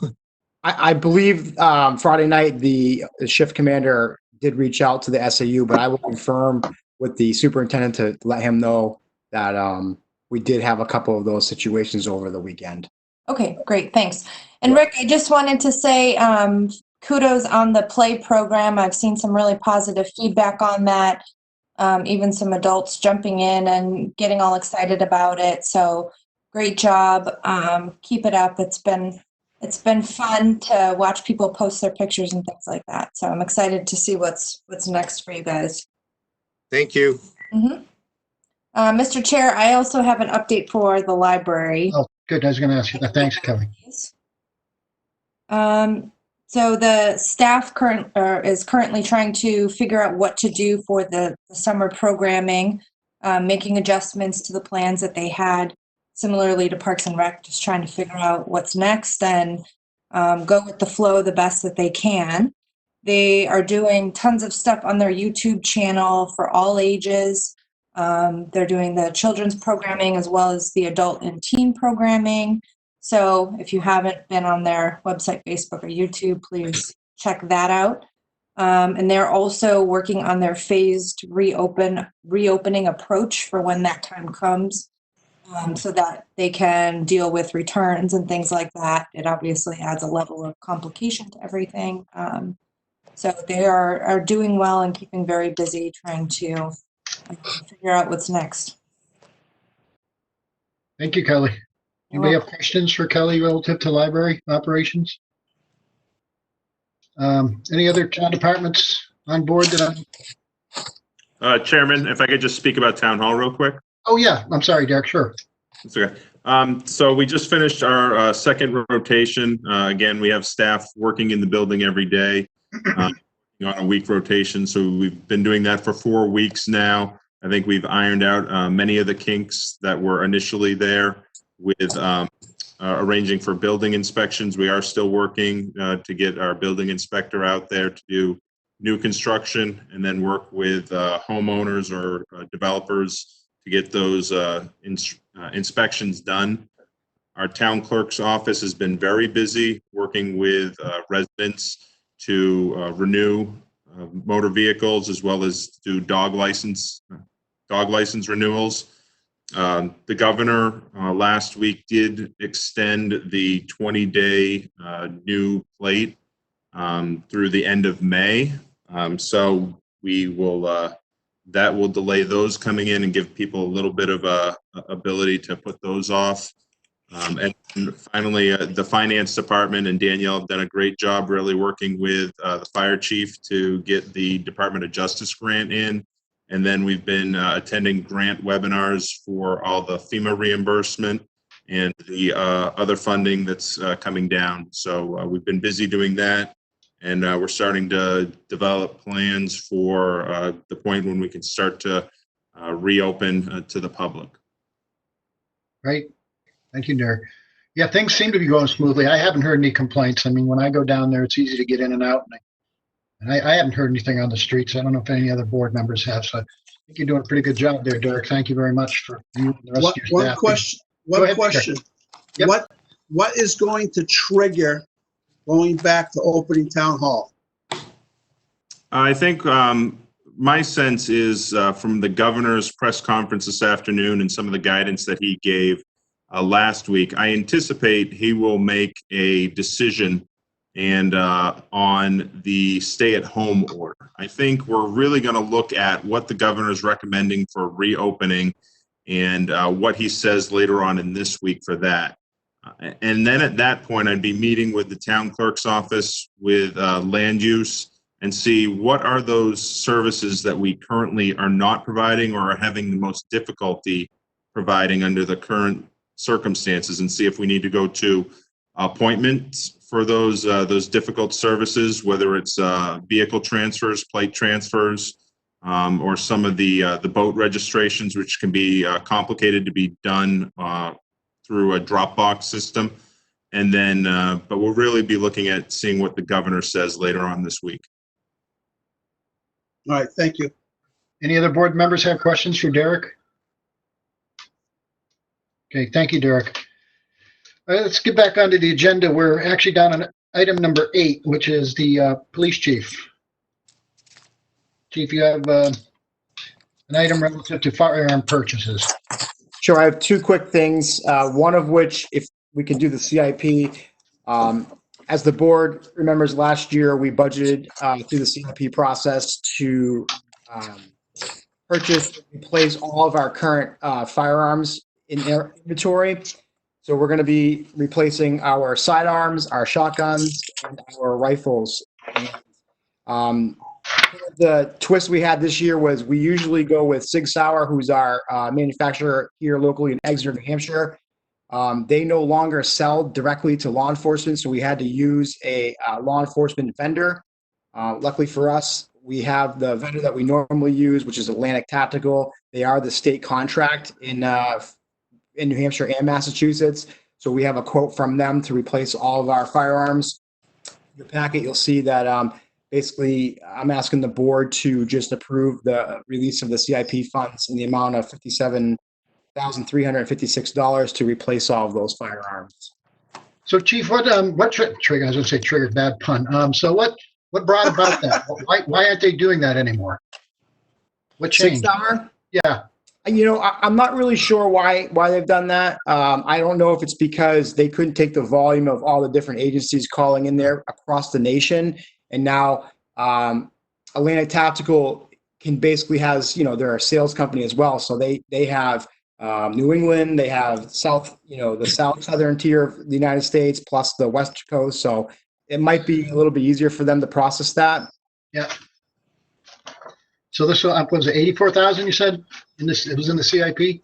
I'm sorry. No, we're looking to release $57,356. I think we budgeted for about 60,000, but we have a few other accessories that we're going to purchase from a different vendor that are a little bit cheaper than Atlantic Tactical. Okay. I'll make a motion, Collis. Okay, go ahead, Mark. I'll make a motion that we allow the police chief to expend the sum of $57,300.56 to replace the firearms out of CIP purchase. Second. Second from Mr. Kelly? Yep. Second by Kelly? I have some questions. Yep, okay. We ready for questions? Yep, open for discussion. Go ahead, Pete. Okay. My first question is to Derek, how are we standing on funds and revenues? And should we hold off on a large purchase like that until we have the answer to that question? Thank you, Selectman Georgianis. The department heads will be meeting on Thursday to start talking about those CIP purchases and what we anticipate for state revenues, as well as the motor vehicle revenues. And I believe we should be able to give you a full recommendation on May 11th. Again, this was one of the smallest items in CIP for next year. I know there are multiple vehicles across all the departments, and this was a priority of the police chief. So I don't believe that this purchase will put anything in put us in a bad position as we move forward.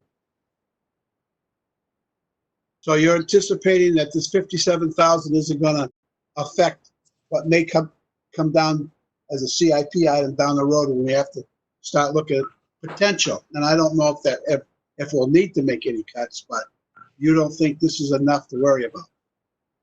I think of all the CIP projects that we have and the fact that it's used by the police department, and they did put these firearm purchases off till, the point where they did need to make them. I think that this is one of those projects that can move forward, and we still allows us to pivot on some of the other areas where we might have some funds when we present in May. Okay, so I understand what you just said is we're holding off on some of the larger purchases until we see what's happening with revenues. Yes, to date, no departments. Departments have started pricing out those vehicle purchases that were approved as part of CIP, but it's my understanding that we have not paid out any of those. There are some that have soft orders put in with the dealers, and I believe when the department heads sit down on Thursday, we'll be able to bring recommendations to you starting in May. I'm good, Carlos. I just wanted to make sure we had a handle on that. Well, I want to ask Chief more of a practical question. Chief, what's the general condition of our current stash of firearms? I mean, if they're outdated and they're in bad condition, I mean, that's certainly going to affect the way I'm going to vote on this a great deal. So can you just speak to that a little bit, Chief? Sure. Thank you. The current sidearms that we have are over 10 years old. Obviously, we use them primarily twice a year to qualify, plus whatever the officers individually want to continue their practice. Obviously, we want to make sure they're always in great working condition, because unfortunately, when we do have to use these, it's a matter of life or death. The shotguns are, to my knowledge, are 30 plus years old. I can't really pinpoint when we bought them. It's somewhere in the early 80s. But we've had these shotguns, and I can tell you they're old and they're tired, and we really need to replace them. And specifically, there's been a couple times where they've malfunctioned during the range courses that it's not really practical for us in the, using these anymore. And the rifles are about 15 years old. They're in pretty decent shape, but again, they are starting to become more problematic where we have to start putting more maintenance into them. So the idea here is to, I guess by explaining this, the years here, this is an order that we're going to purchase with the hope that we can have these for at least 10 to 15 years and make sure that we're maintaining like we have with all these ones that we have now. So that, again, the shotguns, 30 plus years, I think we've definitely gotten our use out of them on the range, and fortunately never had to use them in real life in a call, but we want them to be ready to go when we have to. Yeah, I agree, Chief. These men and women are out on the front lines, literally, and their lives depend on the ability to have good firearms. I don't have a problem with this at all. But One more question. Yep, sure, Pete. Trade-in value. Are we getting any trade-in? So what we're going to get is we're going to send them back, and Atlantic Tactical will then appraise them, and they'll give us a credit for whatever it's worth for their company. So the idea for there is whatever we end up getting for that, we can use that for credit towards their company, which is what we buy our bulletproof vests through. We buy other equipment from firearm stuff. There's a multitude of things that we use there. So we will have some credit on that. I don't know the exact value yet because they haven't received the 48 firearms that we're sending back to them. Yeah, you get munitions from them too? I'm sorry? Ammunition to them? We did order the ammunition for them. Yep. Okay. Yeah, that bill was huge. That was thousands of dollars on the ammunition. I think we signed off on that a couple of weeks ago. Yeah, we did. Yep. Any other questions on this item? Nope, I'm good with it. I just wanted to find out what we were doing with the old stuff. Okay. Lost track. We had a motion from. Move the question. Yep, that's for you, Peter. Okay, who's second for the motion? Mark made the motion. I think Kelly seconded it. Yes. I'm just saying I move did. it. Yep. Yep.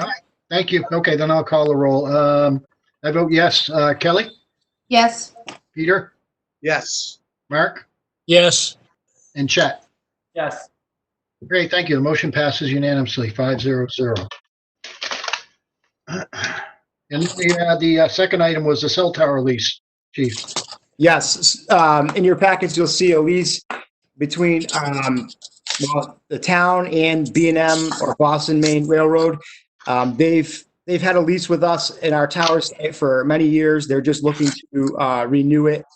They usually do a 3-year term. They've looked it over. They've agreed to it. Their engineer, or their I don't want to say their CEO, but their head engineer of our area has signed off on it and agreed to the terms. And we just need the board to accept it, sign off on it, and we'll be all set. Yep, that was in our packet at tab 8, including the lease behind it. And if, I didn't see any issues that jumped out at me. Any board members have questions for the chief on the cell tower lease? Everything looked good to me, Carlos. Yeah, we've had that lease for years with them. Yeah, we have. yes, we have. All right, I entertain a motion then. I'll make a motion. We approve the lease with B&M Railroad. Thank you, Peter. And a second from, Yep, I'll second it. okay, second from Mark. Any discussion on the motion? I'll call a vote. I vote yes. Kelly, Yes. Peter, Yes. Mark, Yes. and Chet. Yes. Okay, thank you. The motion passes unanimously 5-0-0. And let's see, next on the agenda on item 9 is Chief Allard. Couple of items. Yes, good evening. Thank you, Mr. Chairman. Just jumped ahead a little earlier. First topic I wanted to discuss tonight is give the board a brief overview of how 24/7s are going with the fire department.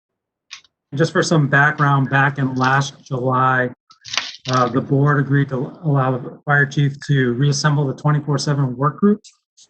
This is something that was going to happen if we did or did not receive the SAFER grant last year. So it was going to happen, the request was going to happen one way or another. Just so happened that we did get the SAFER grant, but we would have moved forward with the request even if we didn't get it. The work group consists of Selectwoman Boyer, Town Administrator, the professional firefighters of Goffstown, call members, and myself. And over that course of the few months, starting in July, we met on a continuous basis to try to find out what's the best path forward for the employees, the department, and the community. Back on September 23rd of 2019, we made that initial presentation to the board for approval, and that schedule was changed temporarily. We started that on December 16th. We're just about 4 months in. And since that time, we've continuously solicited feedback from the employees. That's via email. I have a survey that's still out there now.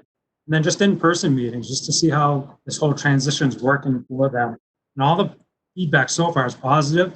There's always some room for improvement with suggestions. We're trying to make those noted for this, if the board allows us to move forward with this full time. We have received some great feedback from the community.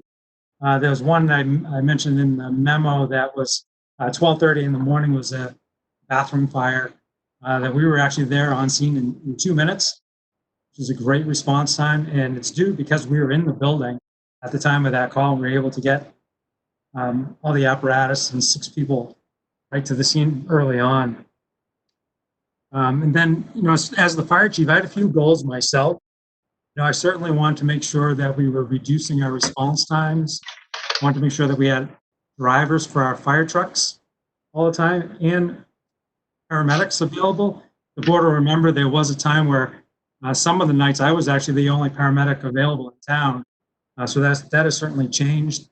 And then another part of that is being fiscally responsible and watching our overtime. And prior to the COVID outbreak, our overtime has been right on budget for the year. And as I mentioned, we've tried to get some funding opportunities to offset those costs that relate to COVID.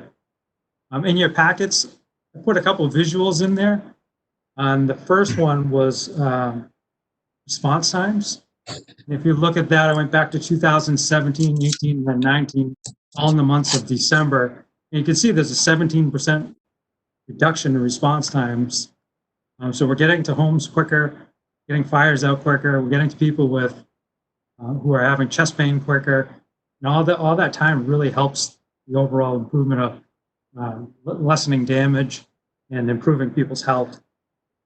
The second graphic that you see is a comparison of 4 different items from 2019 to 2020, and Town Administrator just brought them up on the screen here. So on that bottom chart, if you look at the blue lines, so back in 2019, during the day shifts, we always had 6 people on, pending vacations or sick time. And so that's kind of a wash between going to 24s. But when you look at the night coverage, it's a pretty dramatic change. On average, in 2019, we averaged 3 people per night. And then since switching to 24s, almost every night we've had 6 people on. A really big difference in, again, getting those equipment out the door quicker, getting the appropriate people on scene in the right amount of time. The green bar is the amount of times we had a driver of fire trucks on time. So prior to the switch, 79% of the time somebody working could drive the fire truck. And now it's 100% of the time. And the staggering one is the night paramedic coverage. Prior to making this change, only 33% of the time we had a paramedic in the station. Now it's been 100% of the time. And some nights we actually have 2 people working. During the days now, there are times where we'll actually not have 6 people and we'll purposely run down. We have 4 administrative staff that can actually go on calls to try to help with the budget. We'll try to go on those calls and not hire those shifts if we can. It's just kind of a real general overview of what's been going on. Certainly entertain any questions the board might have. Thanks, Chief. Do we have questions from the board members for Chief Allard? Yes, I do. Of course Go I ahead, do, Chief. Collis. Well, my comment would be, I would hope we would be seeing these numbers. So I would expect to be seeing these numbers, and I'm glad we are seeing them. Go ahead, Peter. How many calls are we doing to other towns? Has that gone down? I know last year we were doing quite a bit. Have we changed our policy on that? Yeah, thank you for the question. Yeah, we have specific to Manchester. As you know, we were responding quite a bit to Manchester in the past. And one of the memos I sent to dispatch specific to ambulances, if there's an ambulance on a call and mutual aid comes into Manchester, we actually don't go. We'll keep our community protected. Because if that second call comes in, if that second ambulance were to go to Manchester, we'd have no coverage in the town. So yes, we've made some changes. And two, I think the requests are overall are down for mutual aid to other communities. And call volumes are down, I think, in most communities right now due to COVID. Thanks, Peter. Do you have a follow-up? Are we seeing less of the narcotic type of calls? Is that a lot of that? Really interesting, Peter. It's a great question. And I think narcotics, yes. And then our number one calls department-wide is actually falls. Nobody's falling anymore. It's the strangest thing. And I'm sure people are falling and they're just not calling because they're concerned about going to the hospital. Yeah. Thank you. You're welcome. Other board members have questions for Chief Aller? Thank you, Chief, for that update. Let's see, we had a second item, didn't we? Oh, yeah, we did. Yes. I guess you're handling this one, right, Danielle? Danielle, one are of us you going to can. speak to item B, the CARES Act? I think she's muted. Danielle, are you muted? Danielle, can Okay. somebody unmute Danielle? I'm ready. Oh, there you are. Can you guys hear me? Yeah, can hear you now. Thanks. All right. That's in our So, packet. Yep. yes. Yep.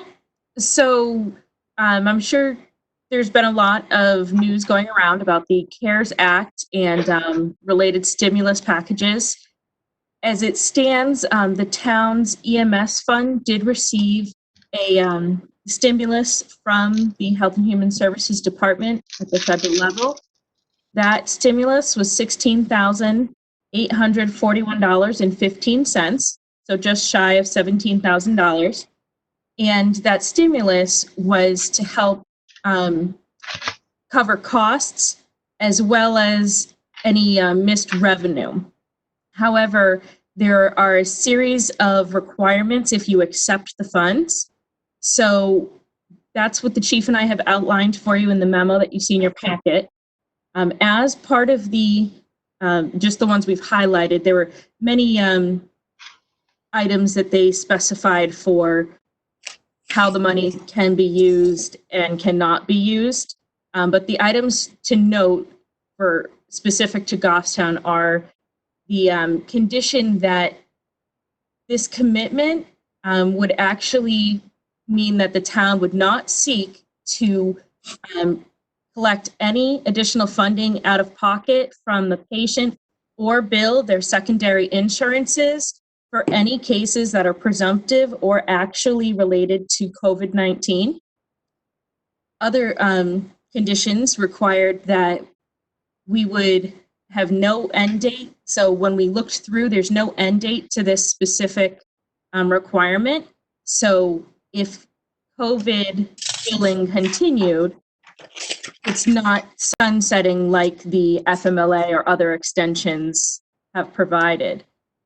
So at this point, we've looked through the information that we have sent to our billing company, and they identified that we have 9 transports so far that would be related to either presumptive or actual cases, and that when we look at the in-network rate that we would have to accept if we were to accept the stimulus money, some of the things that we noted were we don't have any contracts with surrounding communities or providers.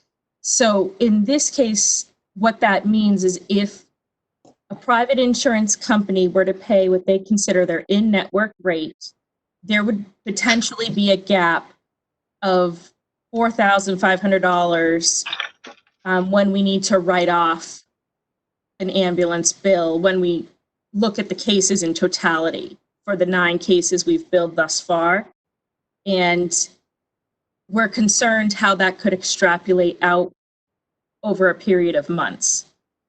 So that's kind of where we stand at this point on the potential impact. I know I covered a lot there. Chief, do you want to step in case I missed anything? Sure, and I think Danielle hit one of the key points is, so we currently have no contracts with any private insurance carriers. So every insurance carrier pays usual and customary rates.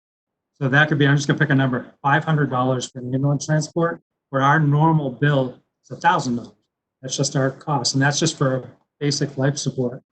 So that's kind of where these numbers come from. Of those 9 cases, if we were to pay usual and customary, we could be coming back to the board at some point and say, we need to write off this $4,500 based on these 9 calls, because we cannot collect the money anymore because we accepted this stimulus. And again, as you extrapolate that out over a year, that could be a tremendous amount of money we could be coming back to the board for. We just want to give you all the information that we have right now. I will tell you, many fire departments are not accepting these funds. That's certainly going to be the finance director and I's recommendation to the board.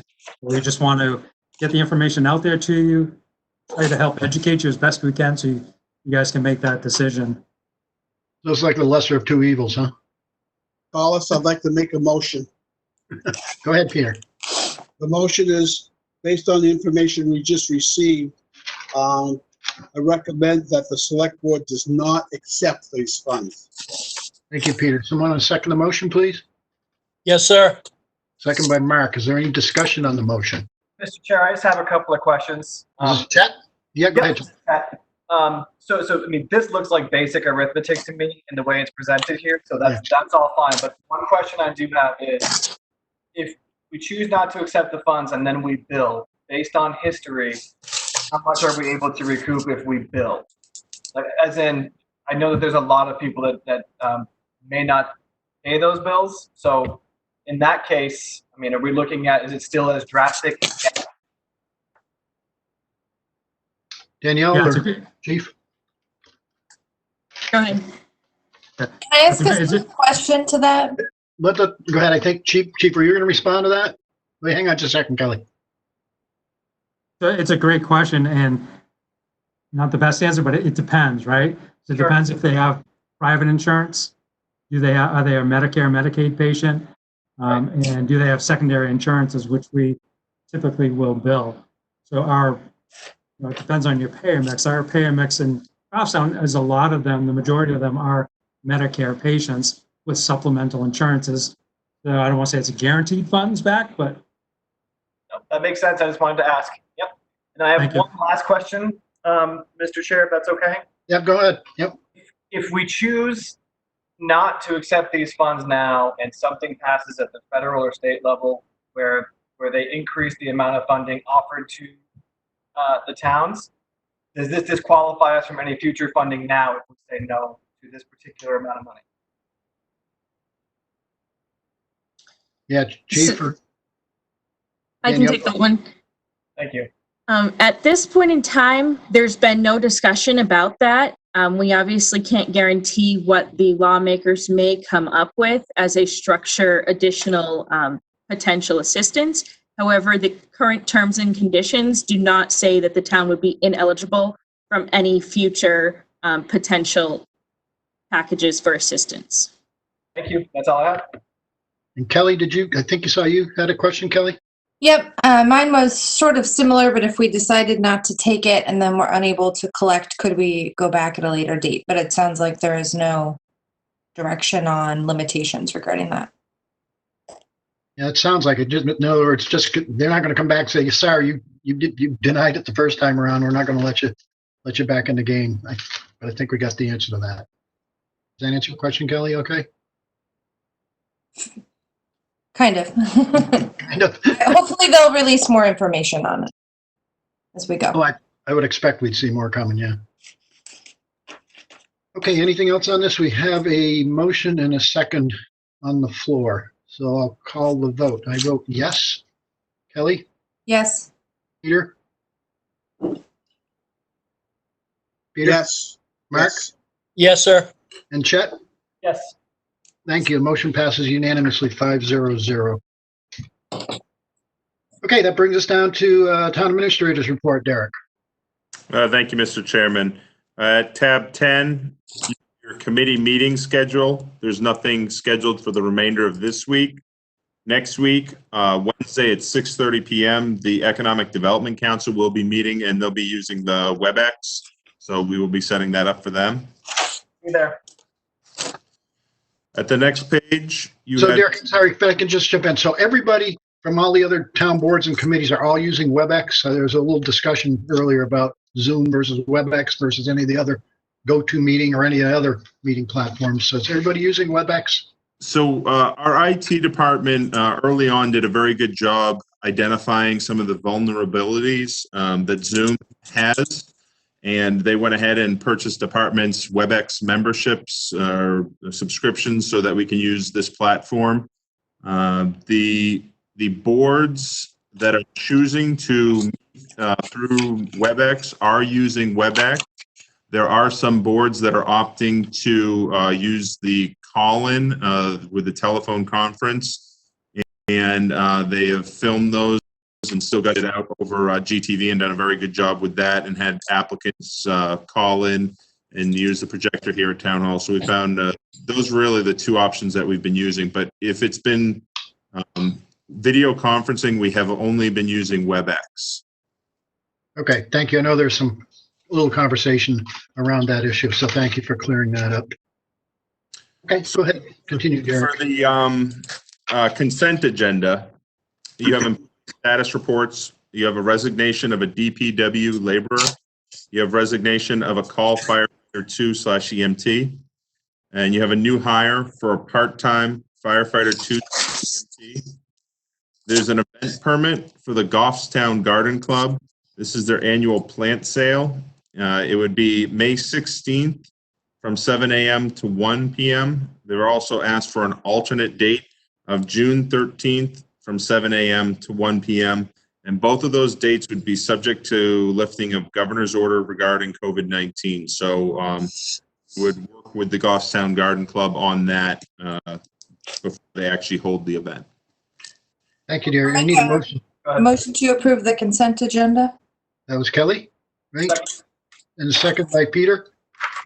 Second, yeah. Any discussion on the motion? I vote yes. Kelly, Yes. Peter, Yes. Mark, Yes. and Chet. Yes. Thank you. Motion carries unanimously 5-0-0. The next page, you have assessor's recommendations. The town assessor recommends the following: a 2019 tax year timber tax abatement, map 2, lot 37, and land use change tax, also recommended for map 10, lot 24.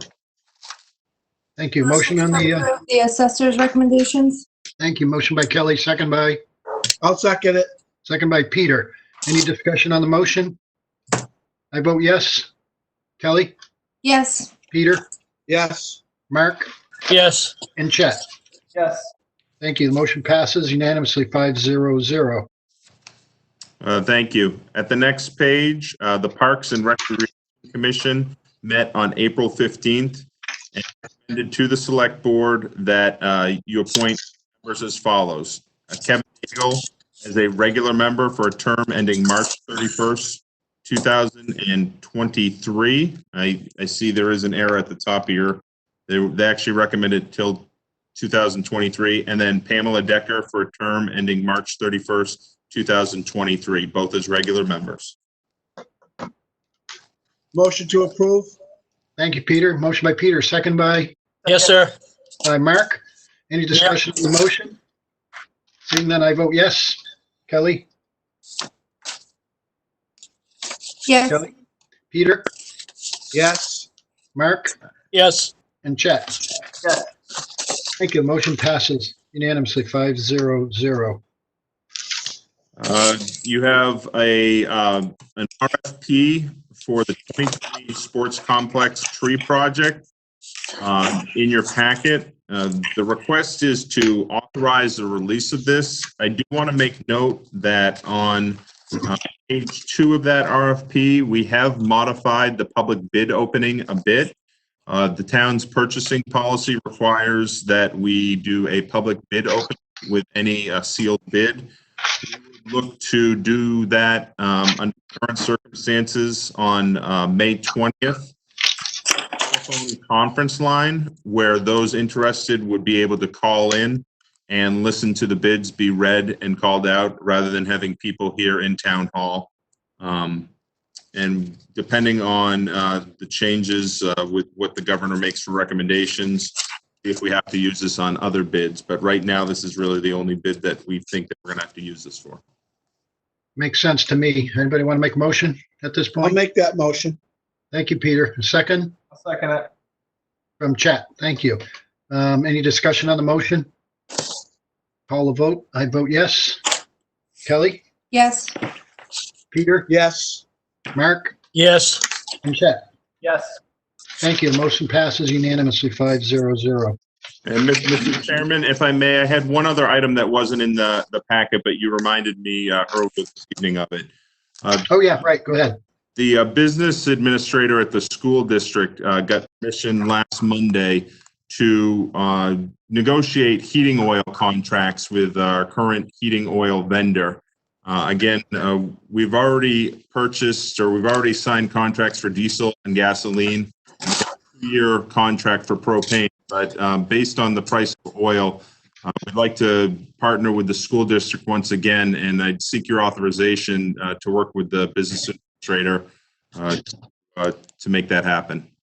I'll Yeah, I make the think- motion that the town administrator works with the school business agent on the oil contract. Thank you. Motion by Peter. Can I have a second Yes, sir. from Mark? Any discussion on the motion? And I vote yes. Kelly, Yes. Peter, Yes. Mark, Yes. and Chet. Yes. Thank you. Motion passes unanimously, 500. I have a question for the town administrator. Sure, shoot, Pete. Hey, Derek, in the selectman's office, there's the tax forms for delinquent taxes. Why are there so many $50, $75, $40 fees? Is that interest that somebody didn't pay previously? I might have to lean on the finance director a little bit. I know there's a process that the tax, when a property goes to tax lien, this process starts at the end of January. When we start sending out certified mail notices, they're called Barrington letters, alerting property owners that they are delinquent with their taxes and are subject to tax liening.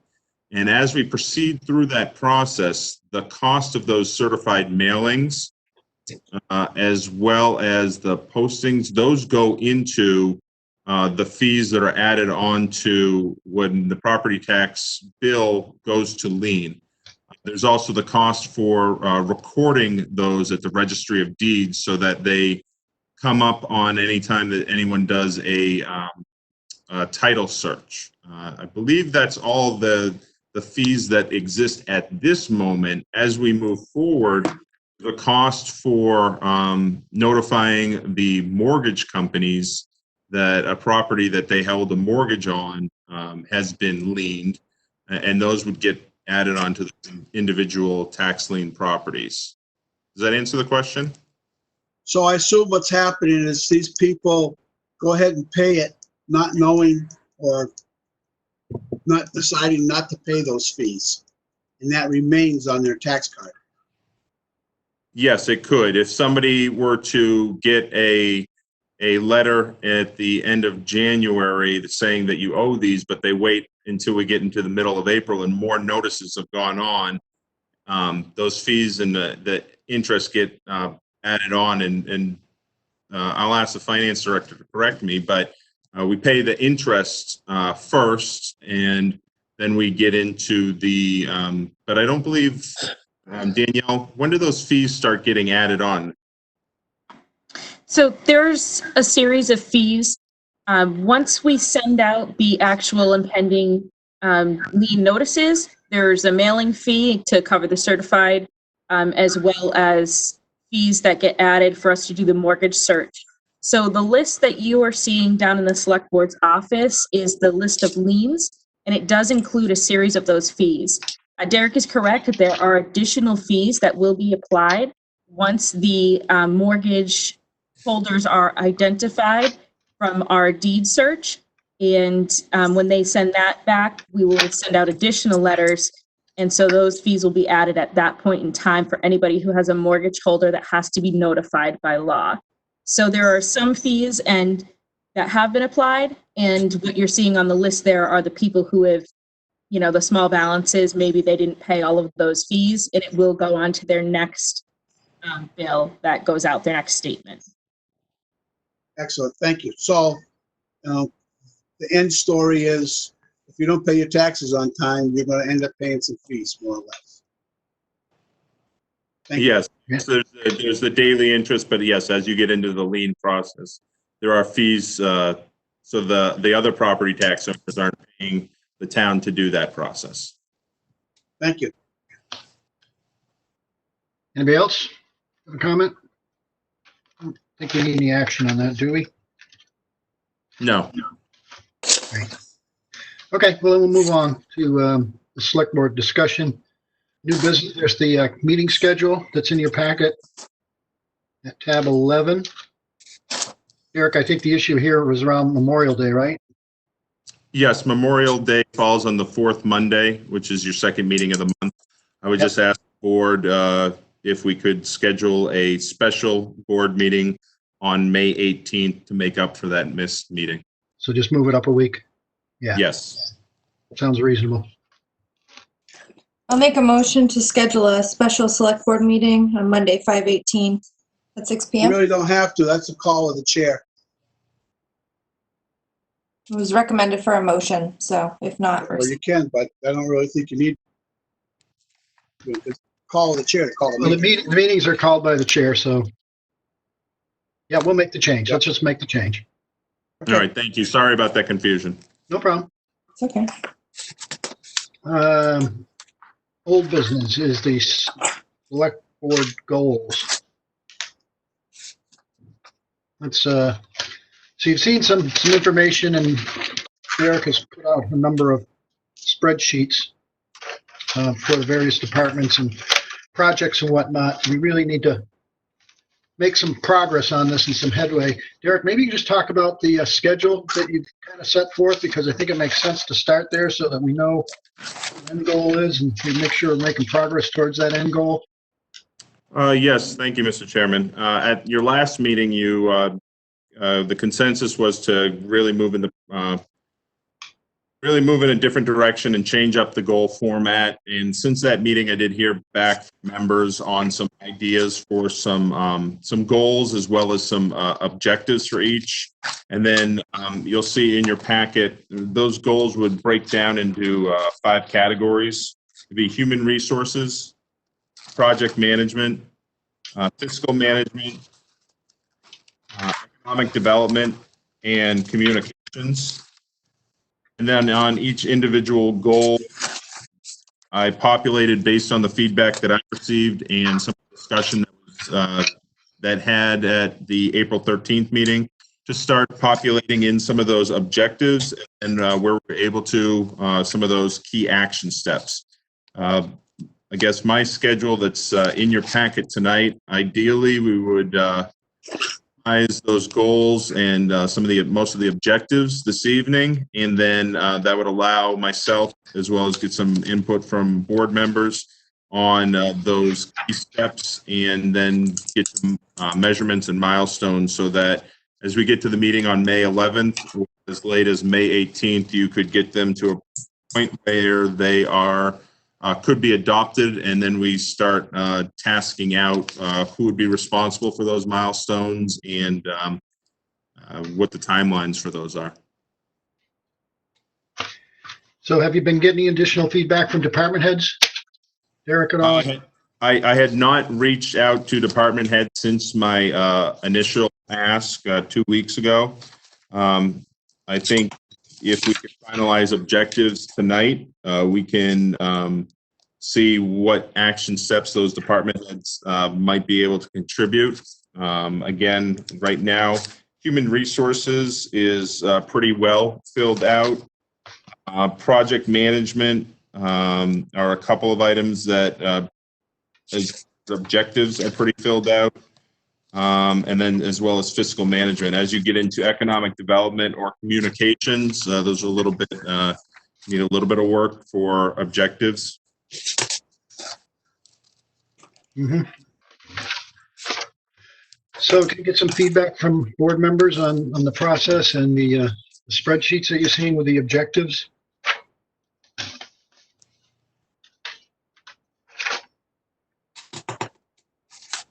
I guess my question to you, Collis, or to the rest of the board is it your intention to assign these projects to different board members? Well, I'd be looking for some input for some board members. I know Chet had a conversation with me. He had some specific interests in mind, which was very helpful. You know, if I could get some feedback from some of the other board members, that would help as well. And Chet was very specific as to some of the areas he would like to be involved with, and we can move some of these things forward. And I think that helps to focus us and crystallize the process a little bit. So I think it'd be advantageous for the first thing we should do is if there's something that relates to the department that we're working in, like I'm in planning, you're over at Parks and Rec. I mean, those type of things should come right out and go to those particular people. Chet's in economic development. You know, Mark's in the budgeting. I mean, it's just looking at it that way. I would think that would be the first thing we would do is seek out those particular areas, and we would take on those projects. That makes sense. yeah, I think that makes sense to start there. I mean, that's the ground level. That's where we ought to be starting, I think, and getting those very specific details from each of those departments, from the folks that are working hand in hand with them, to get some very specific ideas and some measurements that we can begin to fill this out. So perhaps we need to, and I think that's a good place to start, Peter. I think that's where we should start. So maybe we need to go ahead. Take a look at one of these. Is the Wallace Road roundabout. I mean, what do we do with that now? We've had that presentation. Now what? I mean, who would handle that? Do we go to the planning department and say, or do we go to DPW, or where do we go with that type of information?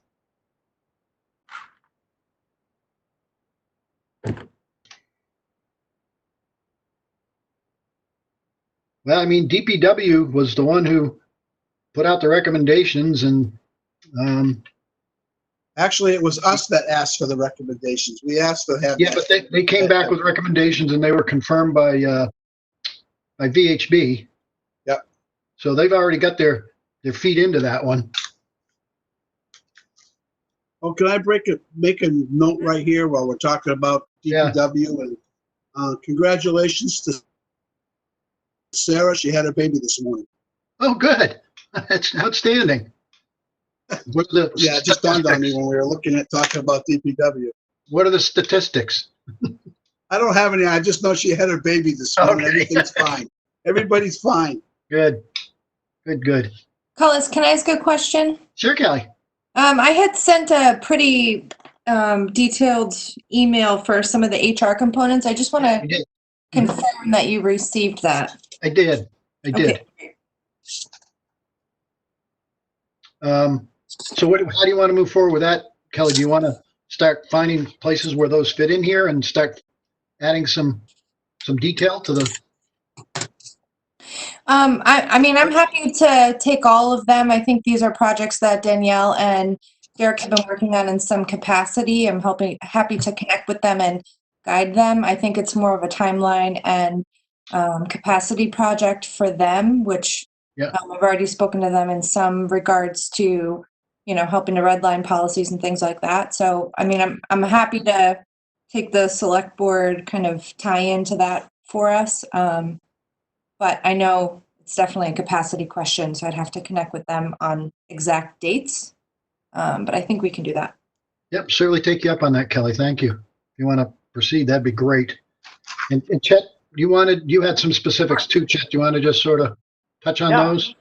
So to start with the wellness piece within that, it was really about partnering with department heads and going through some national statistics about some of the challenges that each departments may face, and really drilling it down to what's facing our actual departments in Goffstown, working closely with department heads, and then of course working with Derek to tie it all in to make sure it all makes sense, and potentially looking for board guidance as we have a conversation as a group on those directions. And then secondly, economic development, which, unfortunately now has a lot to do with economic recovery to start, but really looking at operationalizing the EDC on its own, working closely with planning, not to influence planning, but to have a better understanding of the process and be able to help recruit businesses, looking at some of our commercial properties, seeing if they can be site ready. These are all things I can certainly add into this and bring back in full form. I'd probably talk with you, Collis, and Derek between now and the next meeting on those items and try to actually input them and give them a timeline. Okay, great. Sounds good. Mark, do you have anything that you want to focus on? I can work on the goals, Collis. I think I can spend some time in there. I've sat with the fire chief, police chief on the renovations and stuff like that. Wallace Road Roundabout we talked about tonight. Yeah. I'd take on the goals for project management. Yeah, that's kind of in my wheelhouse as well, so I can provide some assistance there as well as some of these specific, brick and mortar, if you will, projects that are on the list here under project management. So certainly help you with that, Mark. Maybe we can team up and work together on those. Can I keep 24/7 on that page? Sure. Thank you. Sure. Yep, you're well into that, Kelly, so that's appropriate. Thank you. How about, Collis, I'd like to do one of the CBAs, maybe the patrolmen. I did the fire department, and I think it came out pretty good, so I'd like to work on the CBA for the patrolmen. Absolutely. I'll take you up on that, Pete. It's a lot of fun. Come on. I'd like to volunteer for the other then. As we're talking about, most of the processes in here would be directly correlated to the negotiations. So I'm happy to volunteer for that, Okay. for dispatch. All right. Thank you. I noticed there's some stuff in here on CIP, which would be Chet's on CIP. Yep. Where is that? That is on the page, I think it's on the third page.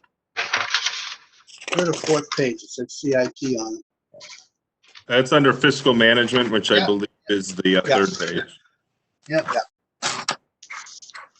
Yep, I will And certainly then do there's some budget stuff in there. Mark's on the budget committee. Yep. Yep. Collis is one in here on the Glen Lake project. That's all, you're all over that, right? Yep. Yeah, and I want to be involved with the bridge project too. What is that bridge project? It's the old railroad crossing bridge. Oh, they're talking about, okay, yeah, I remember, I've seen something on it.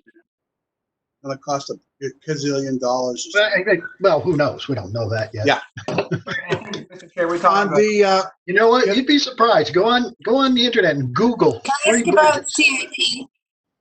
There are I tons of used to play on that bridge when I was a little kid. That was, my parents owned a business right there on Main Street next to Hunter's.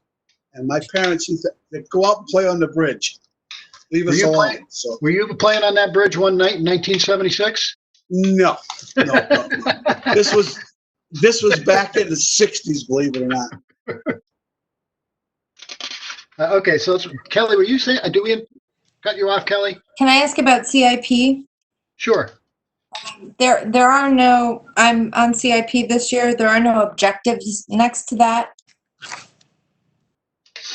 I saw that too. I know that we had talked about Yeah.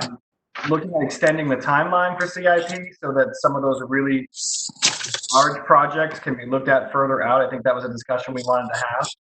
And then I think The obviously board did or CIP did?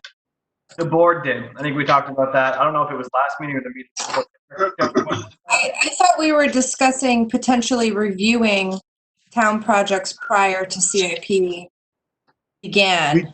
We did talk about that. Yeah, I didn't know we were going to expand it. Yes, I think we did talk about that. I think that's a great idea before we, because what usually happens is we go to CIP, the CIP, department heads go to CIP, then it goes to the planning board, then it comes to us and we say, wait a minute, we don't have the money for this. yeah, I we think that's did. a great idea that we we talked get a look about- at it first. Yeah, we talked about taking a broader look at all of the community needs and trying to come up with some sort of prioritization before it even takes the CIP step. I agree. Yeah, we did talk about that. Okay, so should that be one of the objectives, a select board review of CIP? Probably relatively soon, I would imagine. Can I make a suggestion that we wait and see what we got coming up for funds and how much we're gonna get stung? Because that could change your CIP. If I for some agree, but reason- that, if for some reason we can't do the projects that are in CIP this year, we need to take a look at moving them out to a different year. So I think in the next month, that's going to be a real, and Derek, you can chime in here if I'm wrong, but I think that could be a real hit on the CIP. I agree, but CIP is scheduled to start in a few months. So, A few weeks, actually.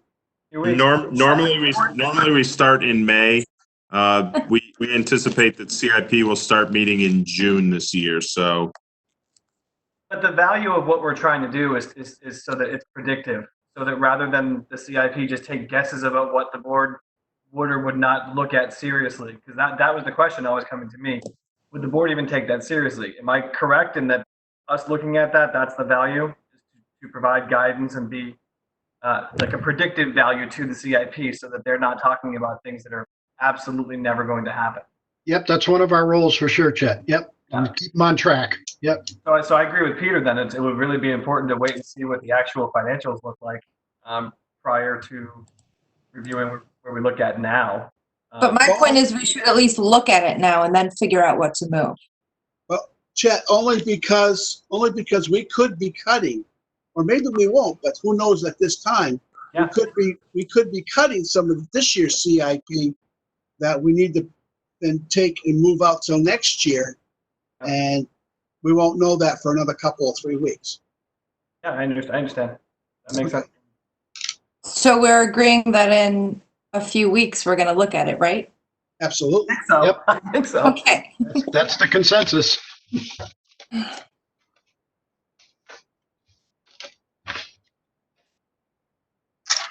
What else on the goals, folks? Derek, we've given you quite a bit of direction, I think, on a lot of this stuff. Yeah, I can expand on it a little bit more and then again distribute to Yeah. board members sometime this week to get some more individual feedback if that's the board's preference. No, that's great. I think if you can continue to fill out the spreadsheets and then bring them back again, it'll help refresh our memory and keep us focused and headed in the right direction. It might not be a bad idea, Collis, that when he gets a few minutes to call each and every one of us individually, just to get our own, feedback on it. When he Sure. has time, he'll know he's got enough to do as it is. Yeah, I can follow up with board members this week.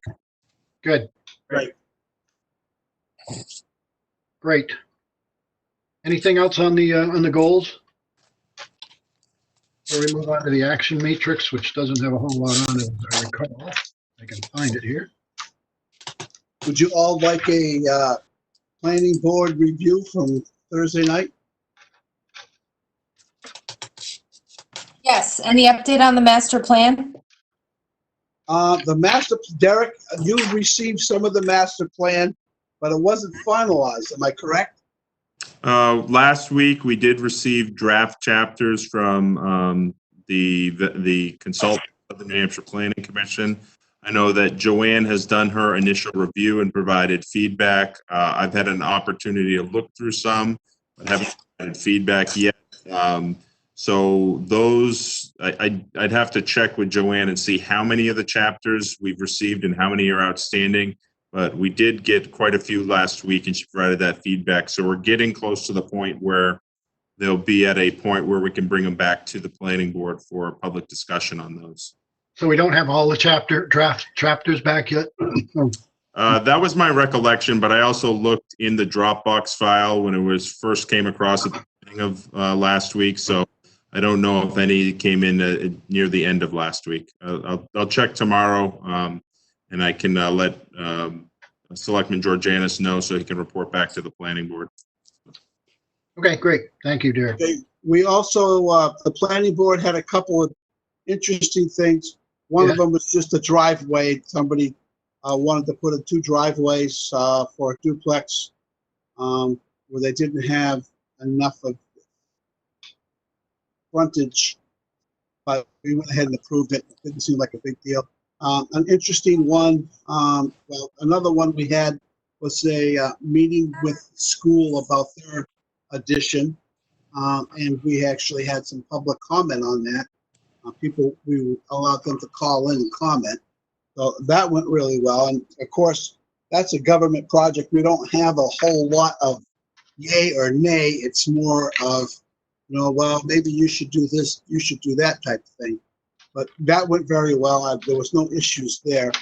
And then McDonald's was an interesting one. McDonald's is putting in, when it came across, they said it was another drive-through lane. But actually what it is, it's an extra order lane, not a drive-through lane. So there'll be 2 order lanes, which will merge into 1 lane, and then it'll go through that way. And that's just to move the traffic a little bit faster. So that was approved. And there actually were 16 conditions on that one. So when you pull into McDonald's, you'll see there'll be 2 lanes. You can pull into either lane, put your order in, and those are only order lanes, and then it merges into 1 and goes around the back of the building, and then you pick up your food. Yeah, the Conservation Commission brought that up at their meeting this past week too, and their big concern was about proper drainage, make sure things are treated before it gets discharged out into Mystic Brook. But it looks like DPW did a really good job of making sure that plan was up to snuff. So yeah, Sarah spent a lot of time on that. And then we had, I don't know if I've mentioned this before, but we have another project which is kind of across from the Irving station, and they're putting in a landscape business in there. Yeah. And we're working on that. We had some driveway issues. That one was continued to the May meeting because there were still some issues with it. That's pretty much what our planning board meeting was on Thursday. yeah, the Conservation Commission talked about that one as well, Peter, the landscape company. And they're going to come back next month because they didn't have all the details ready. Exactly. That's all I have. Call us, Budget Committee. Yes. Mark. Budget Committee met. We had our first meeting of the season. We elected the chair, vice chair. Cole Reel is the chair again, and Jeff O'Brien is the vice chair. We had some discussions and concerns with the COVID, what that's going to do with monies that we might have, didn't have. We're looking forward to the next meeting, and it was a short meeting. We didn't really get into very much except picking the chair and the vice chair. Thanks, Mark.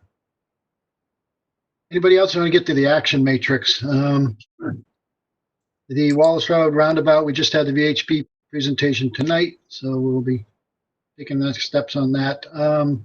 Changes to personnel plan and communication strategy.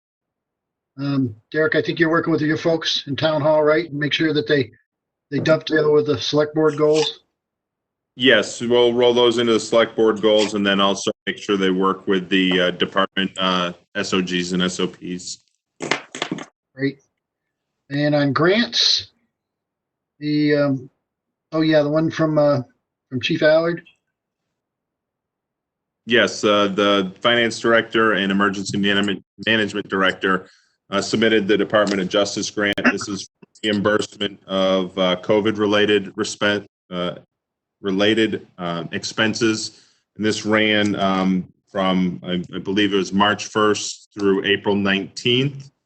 We wanted to get the initial application in because there is a limited amount of funds set aside for this.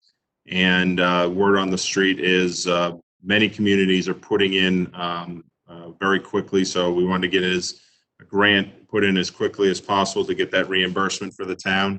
And then we'll follow up as the funds are available and continue to submit for under this specific funding package. And what's the timing on that, Derek? Do we know when we're going to hear back? No, we do not know yet. I know that they're inundated up there between this bucket of money, the CARES, the FEMA. They're going through it as quick as they can up at the state level. Great, thanks. Town vehicles, look at this. No out of service vehicles to report. Everything's running smooth. Yes. Anything else from folks on the action matrix?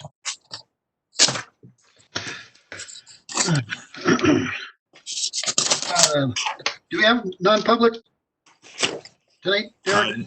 No, Mr. Chairman, there was nothing for non-public this evening. Okay, well, so then I'm going to ask if we have a second public comment opportunity. Derek, are we aware of anybody who wants to comment? Have we heard anything from anybody? There is nobody on the public telephone line to provide public comment. Okay. So that completes our agenda. Is anything else to come before the board for the board to consider? I would make a motion to adjourn. All right, thank you, Peter. Motion by Peter, a second. I'll second.